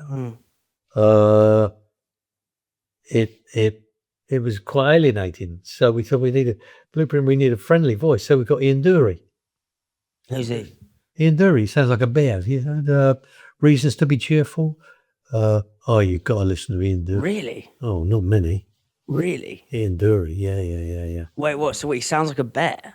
He's got the deep voice. Oh, right, yeah. Cockney voice, but it's great, brilliant lyrics, and I don't know if you like him, but I tell you who's great examples of crossover is Kubrick. Stanley Kubrick. 100%. Yeah. He got the classic story John Webster used to tell me was when Kubrick had shot, he was shooting in 2001, and he had the second unit shooting the space station, revolving space station.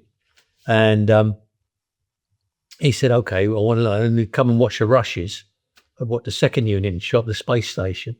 And they said, I don't want to watch them mute. Put some music on. And they said, well, we're just going to have like, Howard Houston control and all those kind of things on it. Tinny voices. We haven't got those yet. And Kubrick said, well, I don't care. I'm not watching it mute. Put on what have you got? What have you got lying around? The only thing they could find lying around was the Blue Danube. So Kubrick said, I don't care, put it on anyway.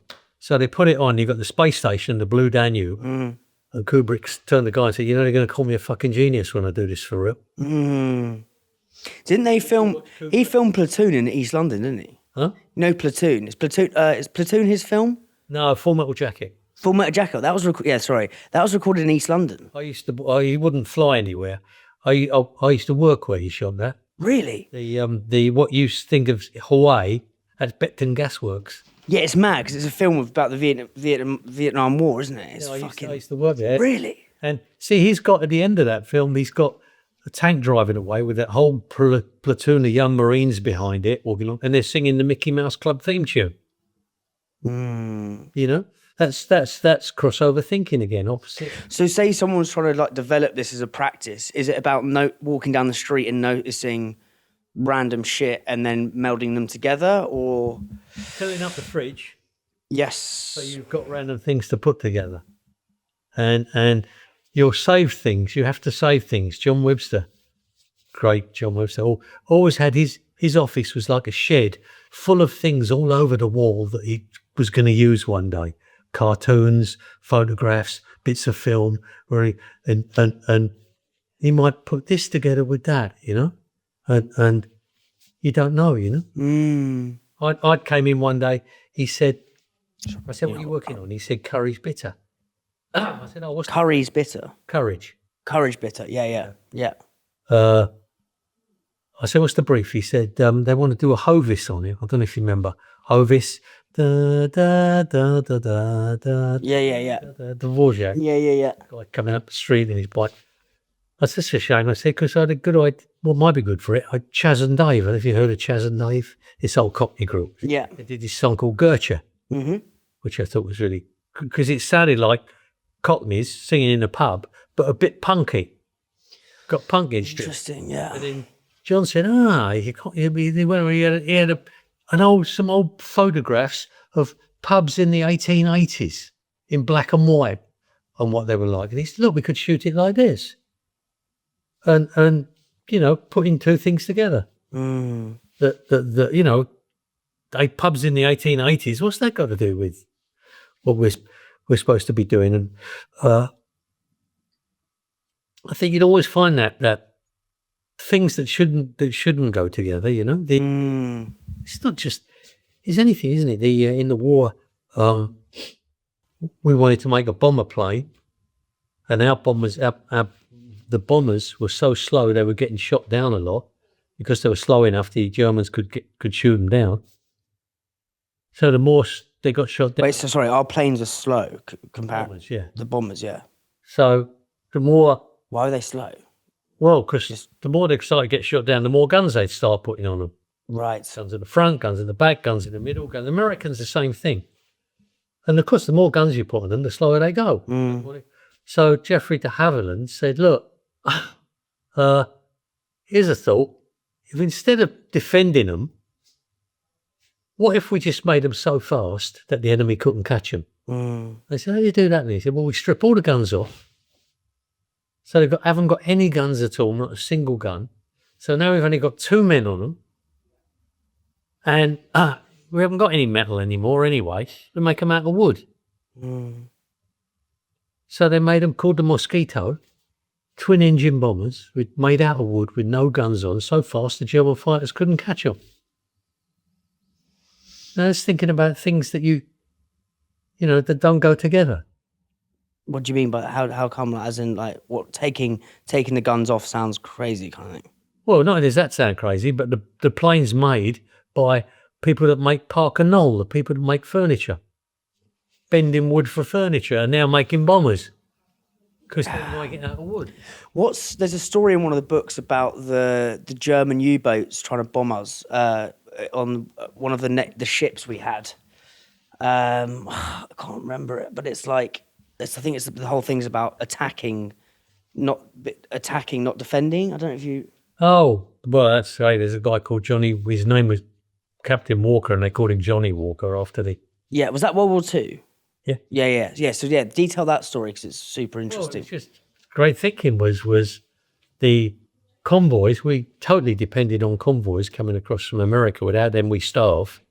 Convoys as in like big boats full of shit. Yeah. You put 30, 40 of those together and bring them across from America full of enough food to keep us going.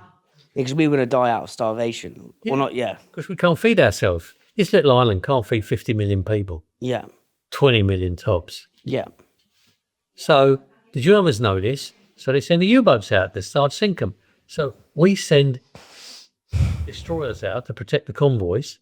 And of course, 3 or 4 destroyers can't protect 40 or 50 ships in the convoys, so we're losing them. So the great opposite thinking is this guy, Johnny Walker, who's a captain and what the destroyers said, we've been thinking about it wrongly. We've been thinking about the convoys are the prey for the U-boats. What about if we think about the convoys are the bait for the U-boats? So we pull all the ships off and we work out when the U-boats are going to attack the convoys and we sink the U-boats. And we know the U-boats will be waiting before the convoys get there. So what we do is, sure enough, when we'd find them on the surface and he'd sink the U-boats on the surface, just by flipping the whole thing. Yeah. Turning the convoys from prey into bait. So good. Yeah. That's, what's the analogous thing in advertising then with that? Would you say flipping the bait into prey?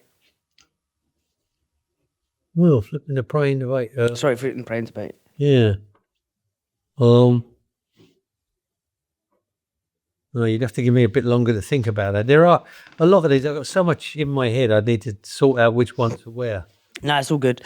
The other story you talk about is the village and the elephant and people. And I think it's the thing which is where a truth is both right and wrong.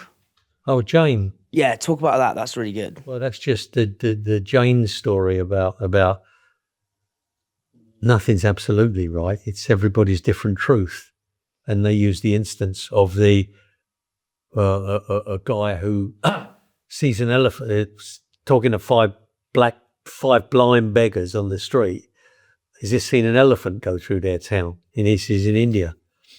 And he says to them, well, no, the beggars had just been saying an elephant's just been through our town. And the guy wasn't there. So he says to them, what is an elephant then? And one of the beggars who held the tail says it's like a snake. And the other beggar who felt the foot says, no, it's like a tree trunk. And another beggar who tapped it on the side says, no, it's like a wall.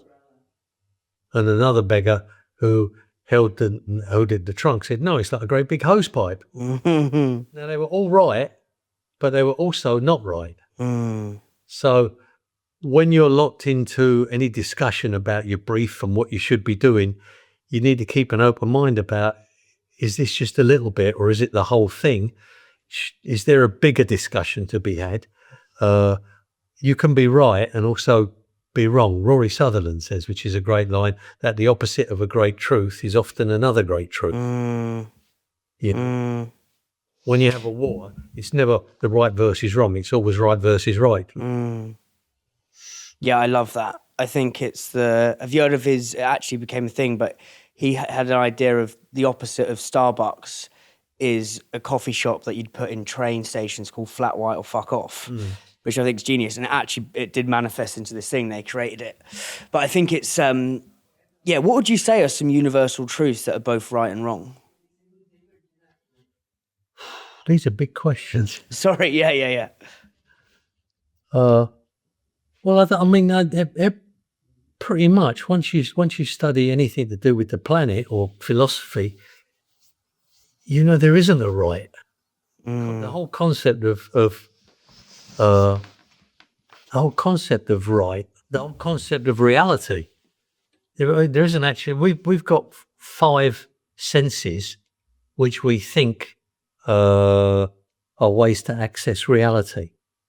And we think outside these 5 senses, there's an ultimate reality that is the truth. Now, if you study any of the philosophers, Kant or I particularly like a guy called Berkeley. Berkeley says, "Ecce est percipi," which is to be perceived. That is. Where's Berkeley from? England. Oh, is it? Well, Irish, I think, but yeah. Actually sounds pretty English, yeah. I'm thinking of Ross Barkley, the footballer. Anyway, yeah, sorry. He's to be is to be perceived, which is all we can ever know is what we perceive. And Kant talks about phenomena and nomina, and phenomena being what we perceive and nomina being what we can't perceive, but we assume is there. So we assume there's a reality, but we'll never know because we can't perceive outside what we can perceive. So it's I don't know how much use that is to us, other than knowing you have to stay fluid and agile mind. I think it's really good to study Edward de Bono. Edward, yeah, because there's a quote from him in the book. Well, he's the guy who invented lateral thinking, or who gave the name to lateral thinking. Right. Which is everybody else. What's his background? Edward de Bono. Where's he from? Malta. Oh, jokes. He's very, very English, but he's... yeah. Is de Bono's Maltese? I'm guessing he is. Yeah. I'm amazed he hasn't been knighted, because he's much, if he was American, he'd be lauded to the hilt. But being English, you'd rather make Elton John or Rod Stewart a knight. Something dozy like that. But rather than this great thinker that's influenced the entire planet, Edward de Bono. We once got him into the agency to do a day at the agency, and in the morning we had him talk to our clients, and in the afternoon we had him do the same talk but to our staff, so that we'd all be on the same page. That's so smart. Yeah. And because if we want to do lateral thinking, we need to A, educate our clients as to what that is, and B, make sure our clients have been educated the same way, make sure our staff have been educated the same way our clients have as to what lateral thinking is. Then we'll all be on the same page. Otherwise, if we're trying to do it without educating our clients to it, it's like selling people something they don't want and they don't understand. What are the lessons from Edward de Bono's lateral thinking? And what does lateral thinking mean? Well, everybody else, as I say, one of his quotes that I love is, you don't dig a hole in a different place by digging the same hole deeper. Hang on, let me think on that. You don't dig a hole in a different place by digging the same hole deeper. How does that apply? Well, the flaw with most of our thinking is we just carry on digging and digging and digging in the same place. And we never back up, stop, leave that, and let's go and dig a different hole. What I learned from De Bono, and it was really, really useful for our agency, was the concept of PO. PO as in short for possible. So why is it quite shortened? Right. He says the problem with Western thinking is you've only got 2 responses to anything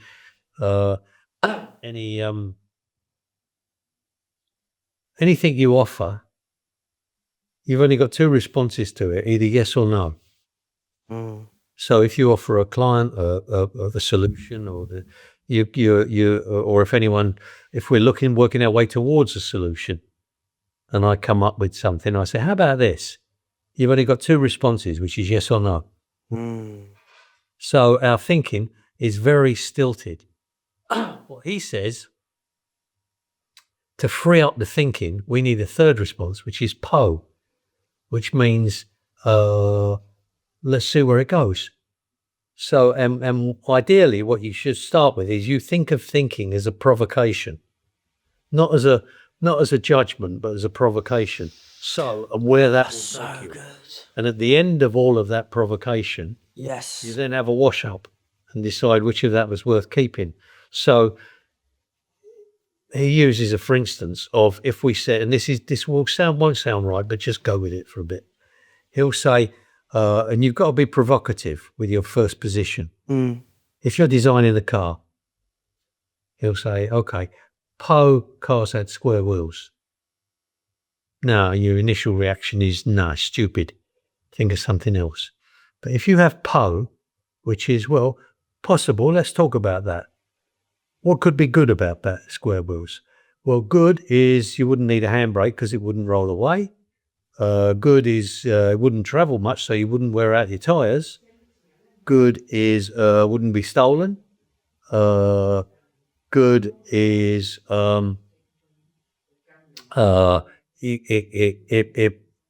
it wouldn't be bumpy because it wouldn't travel. Now, bad is you couldn't travel and a car's supposed to travel. Bad is if you ever did travel, it'd be incredibly bumpy.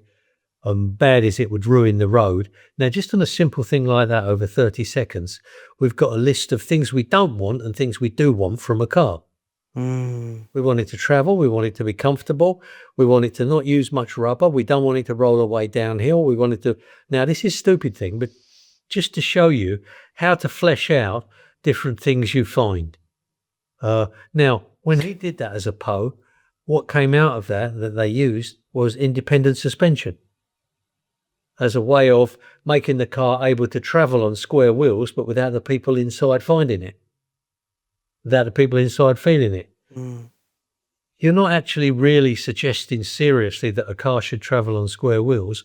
You're using it as a provocation to get you out of thinking in a rut. So many great things don't start because we have this judgment in our head, where if we just reframe that to a Po or a provocation or a... Yeah, it's just a new way of seeing things. You think of it also, you think with a bit of string. We don't know where it's going to lead yet, but let's just follow the bit of string and see where it goes. And it might go somewhere we hadn't even thought about, which would be great. It will get us, the main point of it is to get us out of the rut. So just detail your career. So then it was, so you went to art school in New York, and then sorry, my research escaped me. But then what was the path after that? Like when you were sort of, as soon as you left art school? I've always taken the path of least resistance. So I went up and down Madison Avenue trying to get jobs as an art director, and they all said to me, "No, your art direction's no good, but your ideas are very good. Why don't you be a copywriter?" And I thought, well, I don't want to be a copywriter, but on the other hand, anybody can write, can't they? If you can write a letter, you can write. So, and if I've got ideas, I can do that, and then I can work with an art director who will make me look good. So I'll do that. So I did that, but the problem was in New York, although I can write the language, culturally, I've got nothing in common with those people. I know nothing about baseball or American football or their history. I don't know Captain Kangaroo or Buffalo Bill or Howdy Doody or Joe Namath or any of these things. They don't, and I couldn't use anything I knew. They don't know the '66 World Cup squad or Dennis the Menace or Biffo the Bear or the Dandy or the Beano or any of the things I know. So I was really stuck. Other than the language, I had nothing I could use. So I thought, but if I come back to England, everything I've learned from these guys about rebelliousness and working class, I can take that back and I can use that in my working class with everybody I know and everything I know over there. And I can be as rebellious as that. So I brought that back. Obviously, I don't know anything about English advertising. I don't know anybody in advertising. So I go and live with mum and dad for a bit. How old are you at this point? 21 or 2. Yeah. I go and live with mum and dad while I'm trying to get a job. And of course, I can't, I'm working class boy. You got money, you need money. It's not middle class where your parents support you. Working class boy, you need money. Got to bring money into the house. So one of my mates is a messenger, a merchant bank in the city. So he gets me a job there, 20 quid a week or whatever it was. And now I'm thinking, well, why not do this? And you always look for what's around. What can you use? So never mind what everybody's told you. Everybody's told, the conventional way to get a job in advertising is you get your portfolio together and you make an interview and you go for an interview, put on a suit and tie. Next week you make another job, you go for that interview, put on a suit and tie, blah, blah, blah, carry on like this. And you figure that would take me forever. And I would be earning no money while I'm doing it. And it's really dull. And, so I thought, no, I'm not going to do that. Let's treat it like advertising. If I'm any good, let's treat it like advertising. So while I'm in here, what have I got access to? Well, all my mates are in the messengers department. So we've got a Xerox machine. So I can take my portfolio and I can copy out 50 copies of my portfolio, which I did. And they're all in the messenger department. So I could send all these out using the postage for nothing. So I went to the Yellow Pages and took out the first 50 names of advertising agencies out of that and sent out 50 copies of my portfolio. Then I got within a week, I got 30 people didn't even reply. Of the 20 that did reply, 19 of them said no. They didn't like any of it. And one of them said, I like this. It's really unusual. It's different. Come in for an interview. And that was John Webster, and he gave me the job, and he happened to be the best in London, and everybody else was looking for something the same, and John, being the best in London, was looking for something different, and I was doing something different, so it worked like a charm. So I stayed there and worked with them for him for 10 years. What's his agency called? Then it was Bose Massimi Pollitt. Right. And where were they based? Whereabouts in London? Paddington. Right. And they grew to be huge, but like all agencies, they merged and been taken over, and now they're called something else. And then what happened from there? Oh, well, then, working with John and learning from John, and John was looking for rebellious, which is what I'd learned in New York. And he was looking for stuff that caught on in the working class language, not just standard old boring middle class stuff. And it all worked great. And so I did so much advertising. I got really famous not really famous, but famous in a hurry, won loads of awards, loads of accounts, everything else. And eventually after 10 years, I left to start my own place. And that was GGT, Gold Greenleaf's Trot. And that was great. That was for 10 years. That was terrific. I had a great time and we did brilliant work then. And did you sell that? Like, when did you make a load of money? Yeah, we sold it. But that was, for me, the thing was never about money. And I didn't want to sell it. We only went public because the other two partners wanted to do it. I never did it for money. I did it because I love what I was doing. And, I think money's a byproduct, not an end product. And if you love what you're doing, you must be great at what you're doing. And if you're great at what you're doing, money will arrive. As opposed to if you chase money, if you're not successful, well, you've lost always because you've got no money. You don't love what you're doing. Whereas for my money, if you love what you're doing, even if you don't make money, you still love what you're doing. So you win one way, and if you make money as well, you win two ways. So what were the clients you had? As I say, Toshiba, Ariston, Courage Beer, Holston Pills, Cadbury's, loads more stuff. I wasn't on the business side of it. I was on this side doing ads. They normally didn't let me near clients because my language isn't client friendly. My language is the clients they would let me near. The clients I got on very well with was chairman and managing directors and chief execs. Junior clients don't let me, because junior clients are all about learning the jargon and whatever the latest jargon is, and I haven't got any patience for that. Whereas with the owners or the managing directors or the chief execs, we can have a very fast conversation because they want to know how much is this going to cost me and what am I going to get for it and why will it work? And I can have that conversation with you very fast. I can't have a conversation based on 2 or 3 hours of jargon. What were the hard parts on that journey? Like were there any moments when it felt like everything was it just a glorious success, or were there moments when it was a bit, fucking hell? Because starting any business is fucking hard, do you know what I mean? Yeah, I mean, the first 6 months, obviously you haven't got any money, so we had to put our houses up against the bank loan, and we don't pay ourselves any money, and we sort of live off our wives' salaries while we do that. And then after 6 months, we had just enough clients that we could pay ourselves, and we get our houses back from the bank. And then gradually, because everybody could see, all the clients could see that our advertising was A, very, very different to everybody else's, and B, it was working, we began to get more and more accounts. And it was about being different. Well, of course, it's like it's anything, isn't it? Of course, it's about being different. If there's, 6 zeros, and right in the middle of them is an X, which one does your eye go to? It's not one of the zeros, is it? You go to whatever's different. And we're in advertising. That's our job. If you can't be different, why are you doing this? Just to be the same as everybody else? You can be the same as everybody else don't spend any money. Keep your money in your pocket and you're the same as everybody else. You're wasting your money if you're spending it to be the same as everybody else. What's you talk about there's a difference between energy and creativity. What's the difference? Yeah. Well, I think football's my favourite analogy. Just look at it there. What's the difference between energy and creativity? You can have guys that run up and down the park all day and they still lose the match. You've got to think, ultimately, if we don't get more the ball in their net more times than they get it in ours, we lose. Don't matter how much we run up and down the park. You don't work hard, work smart. You know. What other football analogies are there? Oh, actually, if you wanted to finish that thread. Yeah, no, I was going to say one of my favourites was Carlo Ancelotti.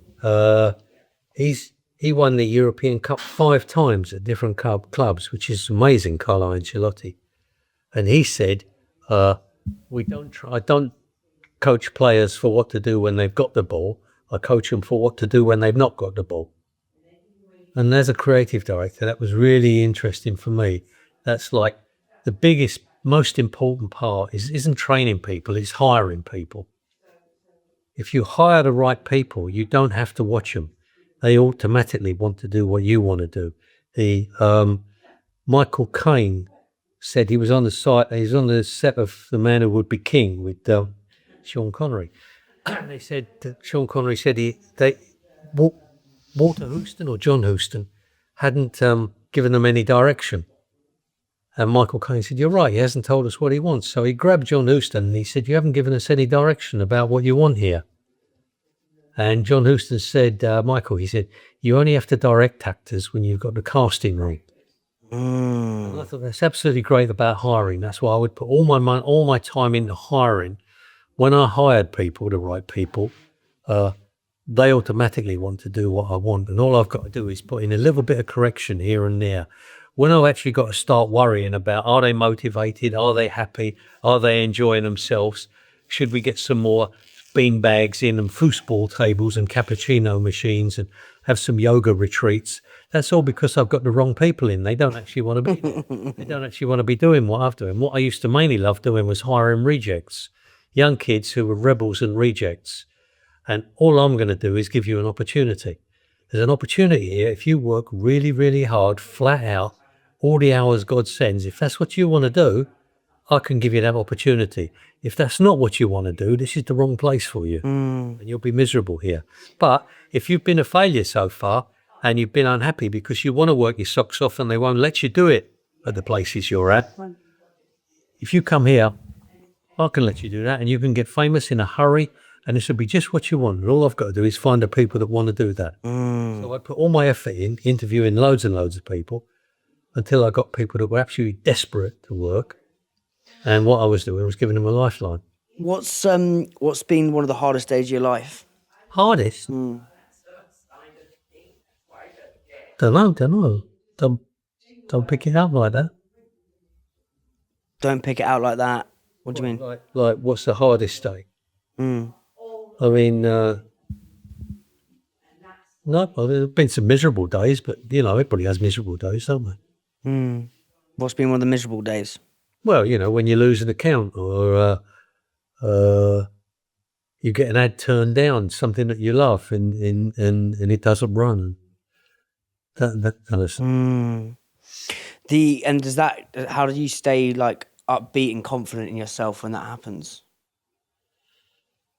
I don't know. Maybe go and get drunk and come back tomorrow and start again.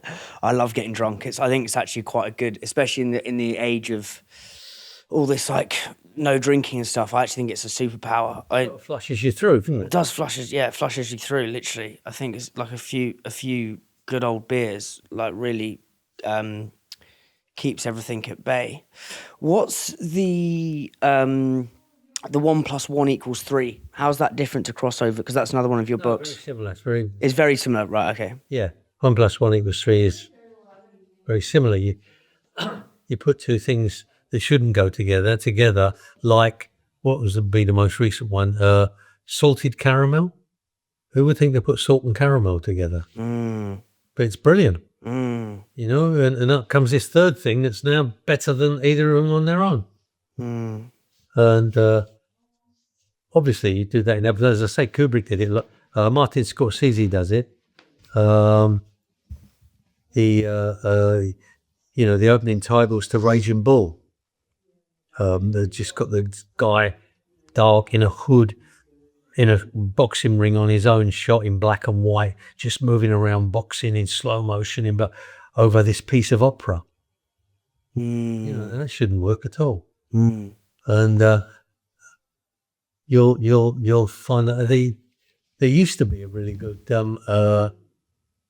restaurant that I liked a lot. I don't know what ever happened to it, but called Belgo. Where was that? Belgo. It was in Camden Town, and all it sold was beer. This Belgian restaurant, beer and oysters served by guys dressed up like monks. That's hilarious. Yeah, and what I loved about it particularly was the beer menu. The beer menu was written like a wine menu. So each beer was really carefully described, and there was about 15 or 20 beers on the menu. And what was really clever about that is you couldn't just have one beer. You'd have to try 3 or 4 different beers. Because you'd read about the beers, and I've tried this one, but I haven't tried that one. Look what it says about that one, and you drink more beer than you would at a pub, actually. At a restaurant, this is. That's so clever. Belgo, you may look it up. Belgo, I will, because I love that. I love that world. What's one sentence you want on your gravestone? Okay, I heard this Zen master. Someone asked this Zen master once, what are we here for? What's it all about? What's the secret of life? And he thought a long while before he said, the answer asks the question. Hang on a sec. And I think that you're not going to get it. The whole point is you don't get it. The answer asks. Let's stay with that and bring it up time to time. The answer asks the question. Yeah, fuck it, no. Yeah, just every few weeks, just meditate on that. Just think about that. The answer asks the question. That's so interesting. And what is the point that there's no point? Well, I think the answer asks the question. Oh fuck, that's so good. I'll be thinking about that. What's one truth you believe most people disagree with you on? Work. I mean, Kathy Lucky, my wife's Chinese, and she's an art director, and we love to work flat out, and we love work more than fun. And who was it? Noel Coward or somebody said work is more fun than fun.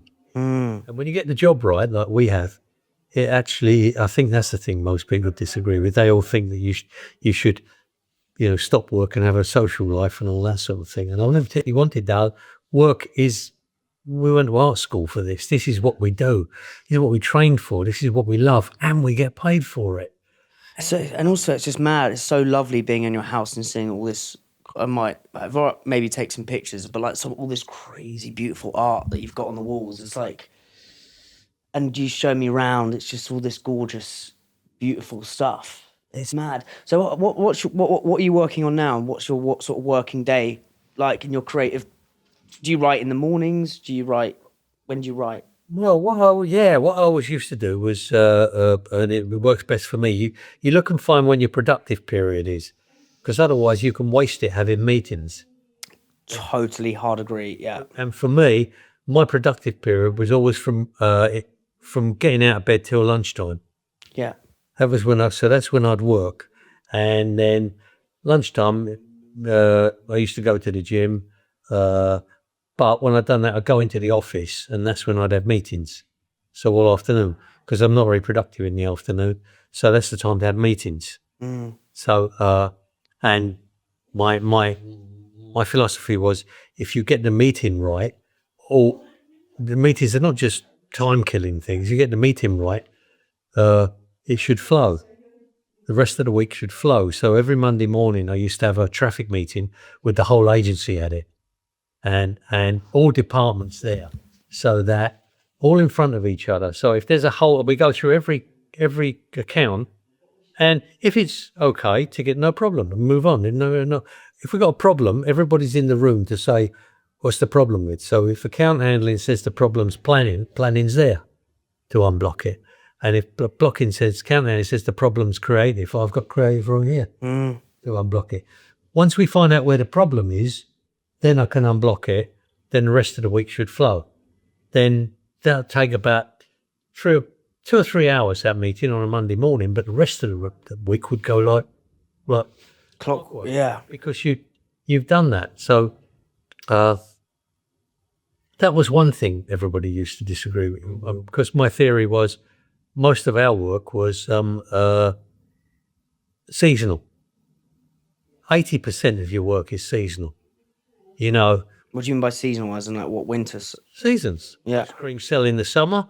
Holidays are all booked just after Christmas. Things like that. All your accounts, beer, you sell more in the summer. Guinness, you sell more in the winter. If it's your account, you pretty much know when your big sales periods are. So you know pretty much when you're going to need to advertise. So don't wait and have a big surprise. Let's work backwards from there. Let's work, if we know, rather than have to all of a sudden panic and do something in a hurry, let's do this timely. If we know you're going to need to advertise in July, let's put in 6 weeks to shoot the ads. So we need them there. So 2 weeks to research the ads. So we need them there. 2 weeks for them to go wrong and redo them. So we need them there. So we're talking about, to do it properly, 3 or 4 months. So we should be briefing your July ads in February. Not waiting until like June.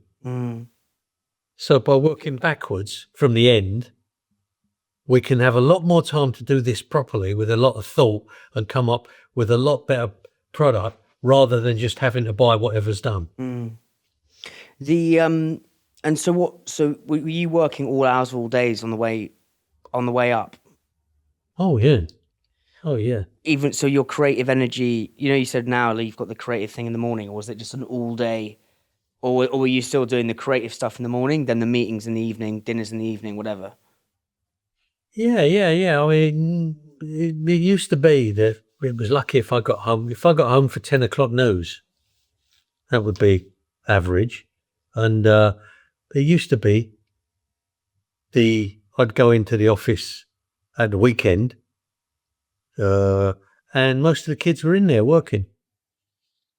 I didn't make them come in. I didn't care if you're in there or not. If I didn't come in, they'd still come in and work because they were having more fun. They'd wasted 3 or 4 years of their young lives not getting work out at the agencies they were at. But it suddenly clicked to them, hang on, I'm getting towards 30 now and I haven't got a portfolio. And the work I have got, the couple of ads I have got, are all getting brown and curly. Well, mate, we'll get you some TV commercials out. We'll get you dozens of press ads out and posters out. if you want to do the work, we can get them out. You want to spend watching TV or going over the pub, that's up to you, but that's not doing the work. You can go over the TV and watch the pub, but then don't grumble when you haven't got a portfolio. So you work it out for yourself, and it wasn't me. Those kids would. So I'd say to each of the kids, here's a key. Just go into the office when you want. And what we'll have in the office, we'll have a tea urn, and we'll have a toaster, and we'll have butter and milk in the fridge. So that if you're coming in, there'll be tea and coffee and toast and butter for you. Least we can do is feed you, because we're not paying you overtime. So, but if you want to come in, and most of them are coming because they're happy as clams. That's what they want to be doing. They want to get their and most of those guys either went on to be creative directors or own their own agencies. Because all I got to do is a bit like, again, it's football. If you hire the right people, you haven't got to tell them what to do. It's like Ancelotti. All I've got to tell you to do is when you haven't got the ball, where to be when you haven't got the ball. Once you've got the ball, your creativity will take over. I don't want to be in your head when you've got the ball. I just want you doing whatever you do naturally. But I want you when you haven't got the ball. I want you in this position, and he's in that position, and he's over there. So that once we get the ball, then you do what. Yeah, it was so smart. What any other truths about, maybe not about work, but about life that people disagree with you on? I don't know really. I'm sure there are. I mean, generally, lots and lots of people don't like me, but lots and lots of people do. So my attitude is, how many people there are there on the planet? 9 billion? And how many people can I meet in my lifetime? If I can meet a new person every day in my lifetime, that's 350 a year. That's 1,000 every 3 years. So if I'm going to live, that's 10,000 say 50,000 people in my lifetime I can meet at the absolute outside. Probably not, maybe 10,000 is more like it, right? And there's 9 billion people on the planet. That means I can't meet 8 billion people. And yeah, of those people I can meet, half of them are right for me and half of them are wrong. Why would I waste this? There's 8 billion people I can't even meet, and half of that 8 billion people are right for me. 4 billion people are right for me. 4 billion people are wrong, but 4 billion people are right for me. Why would I waste a second with someone who's wrong? When there's more people that are right for me than I possibly can Totally agree. Why would I waste a second trying to convert somebody who's wrong for me? That's a lot of what I think the laziness that everybody does wrong is trying to convert, rather than just hurrying through life. And again, with business, rather than trying to convert people who don't want your product. Yeah. Why don't you just talk to people who do? There's so many of them. If you just make the effort to look, like hiring, like anything, like picking up members of the opposite sex. There's so many people that do want you if you just make the effort, rather than trying to convert someone who doesn't. So good. Final question, because this has been just so joyous and such a full circle moment for me, Dave, after reading all your work. Ben, I read your work, as I said. David Gluckman, whose book you should definitely recommend it. He recommended it to me when I first started the podcast. And 6 years on, I'm now sat in your house in Hampstead recording with you. So this has just been so joyous and such a full circle moment.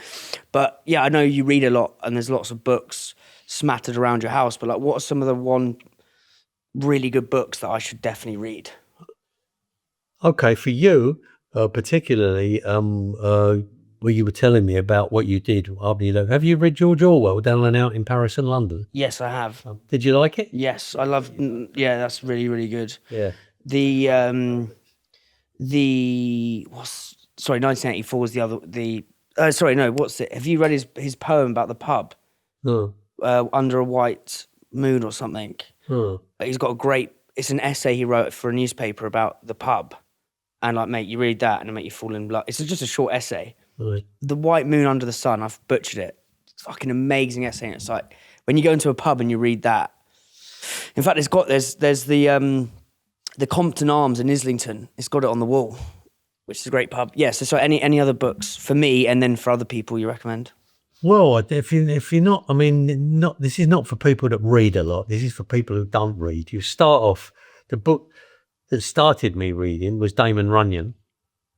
I actually first time I realised you can actually have fun and laugh out loud reading. And What is the book? The title called Damon Runyon? called Guys and Dolls. Yeah. Yeah.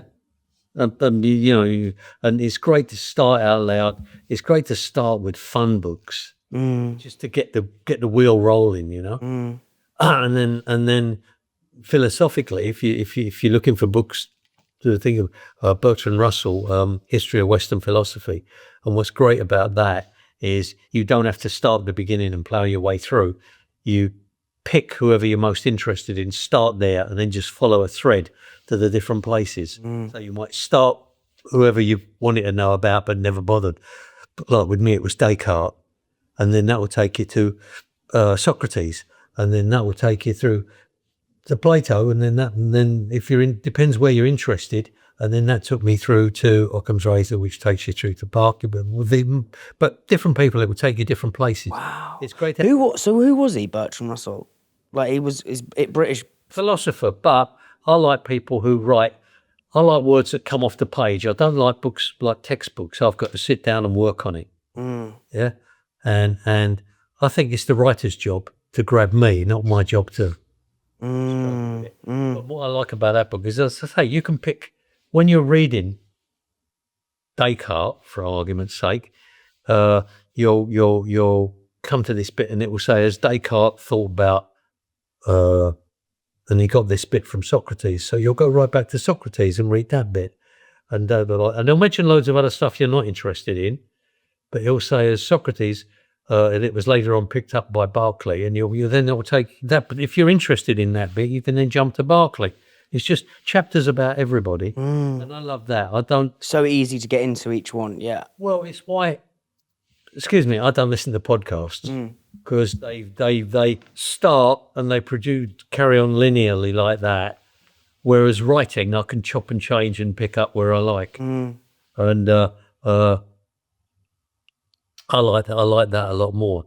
Then graphic novels are a great thing. Also, if you don't like reading a lot but you want information, graphic novels are great. Which ones? Well, I got loads upstairs.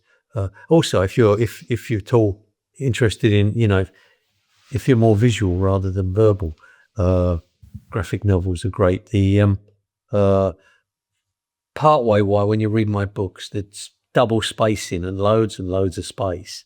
That comes from Helmut Krohn, who was an art director, and when he did the first Volkswagen ads, he looked at the way type was laid out was range left, range right, solid blocks of type. And what he realised is that's all right if you went to uni and you like reading broadsheets, but for ordinary people, that's really off-putting. Looks like hard work. So he cut in loads of indents and widows, and then he spaced everything out and put in loads of white space. So now it's really open up and it really looks easy and inviting to read. Before you get involved with the words, you get involved visually. Well, it's mad because now every LinkedIn post is now like that. But like back then, it wasn't like that. No. Now people in the age of, for like people writing on LinkedIn, Instagram, it's all that double spacing. Okay, so Bertrand Russell. Any specific ones for me? You think that'd be really good? Any other books? I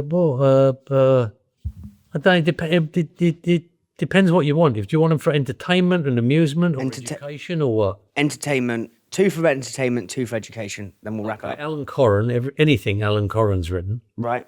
For entertainment.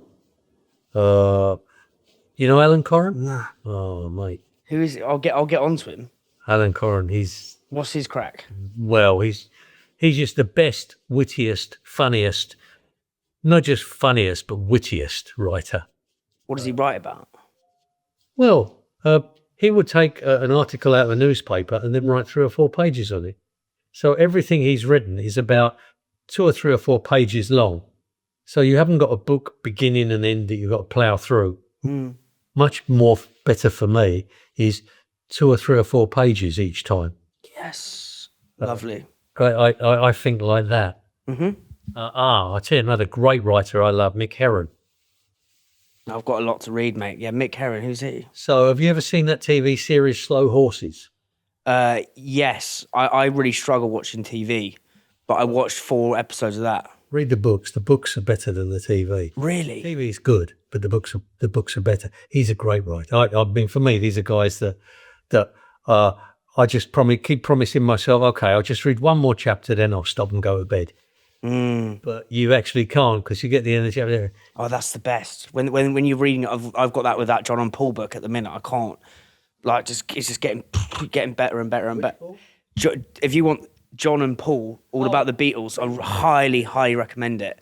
It just makes you understand where they were for each song. So it goes for every song. See, another thing, I mean, I'm not big on fiction. The ones I'm giving you at the minute are just fiction. Yeah. Another one of those, that I read all of them. I couldn't. So it's Patrick O'Brien. Patrick O'Brien. You know the Master and Commander series? No. Someone recommended him to me, and like those are books I've actually missed tube stops because I've been reading.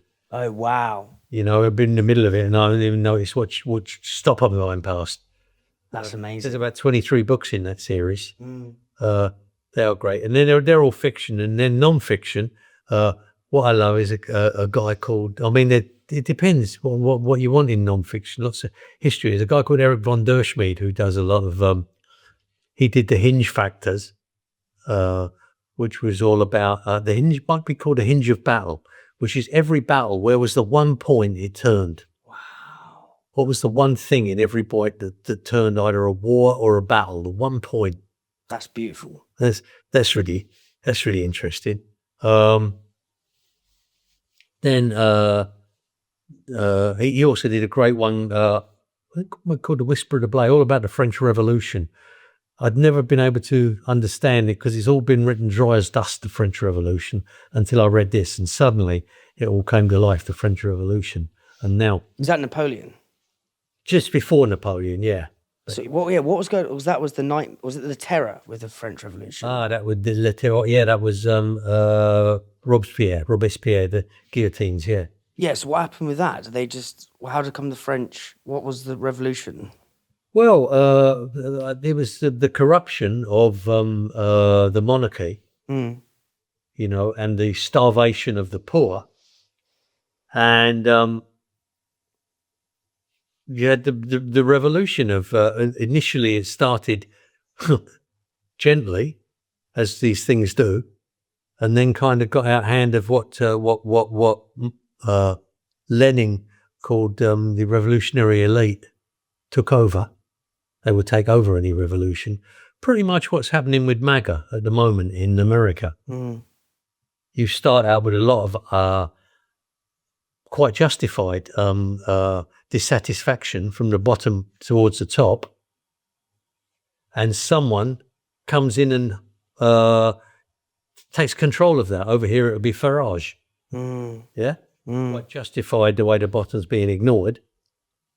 But someone then comes in and takes control of it and uses it for what it was never meant to be. And,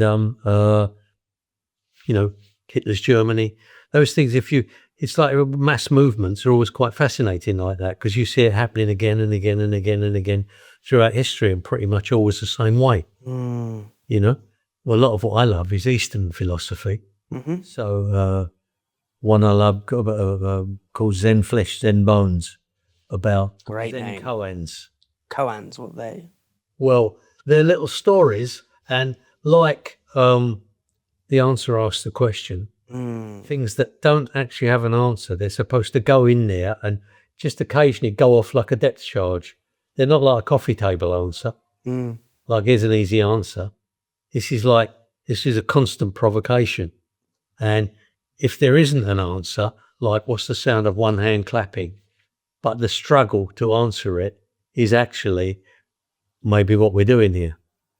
It takes you off the railway tracks of sluggish, like ordinary thinking, makes you go off piece slightly, right? Interesting. Yeah. Do you ever watch any of the TED Talks? No, so I inhale a lot of podcasts. So the TED Talks, there's some great TED Talks. There's some rubbish ones too. Yeah. You've got to be very picky about what you listen to. But Ken Robinson you must listen to. If you don't listen to anything else, you must listen to Ken Robinson. What's it about? Well, initially it's about education, but what you're like is it's about, for instance, he talks about what's wrong with education and what you ought to, for instance, like there's a young girl there who kept being asked to leave school for being disruptive in class, not being naughty, just being fidgety and being disruptive and things like that. At one school there, the headmaster asked the mother to come in, and he asked the little daughter. He put the daughter in his room and said, "You sit there. Me, and mother, and I are going off for a chat for a minute. I'll turn the radio on for you. There's some music while you're sitting here." And he took her mother outside, and the mother said, "I know what you're going to say. You're going to ask for her to be expelled again, aren't you, for being disruptive?" And he said, "No." He said, "Just look through the window for a minute into the office." And the little girl listened to the music, and then she stood up, and then she started dancing around, and then she started dancing around the whole room. He said, "You haven't got a disruptive child, you've got a dancer." He said, "And what you need to do is you need to send her to theatre school or ballet school or dance school."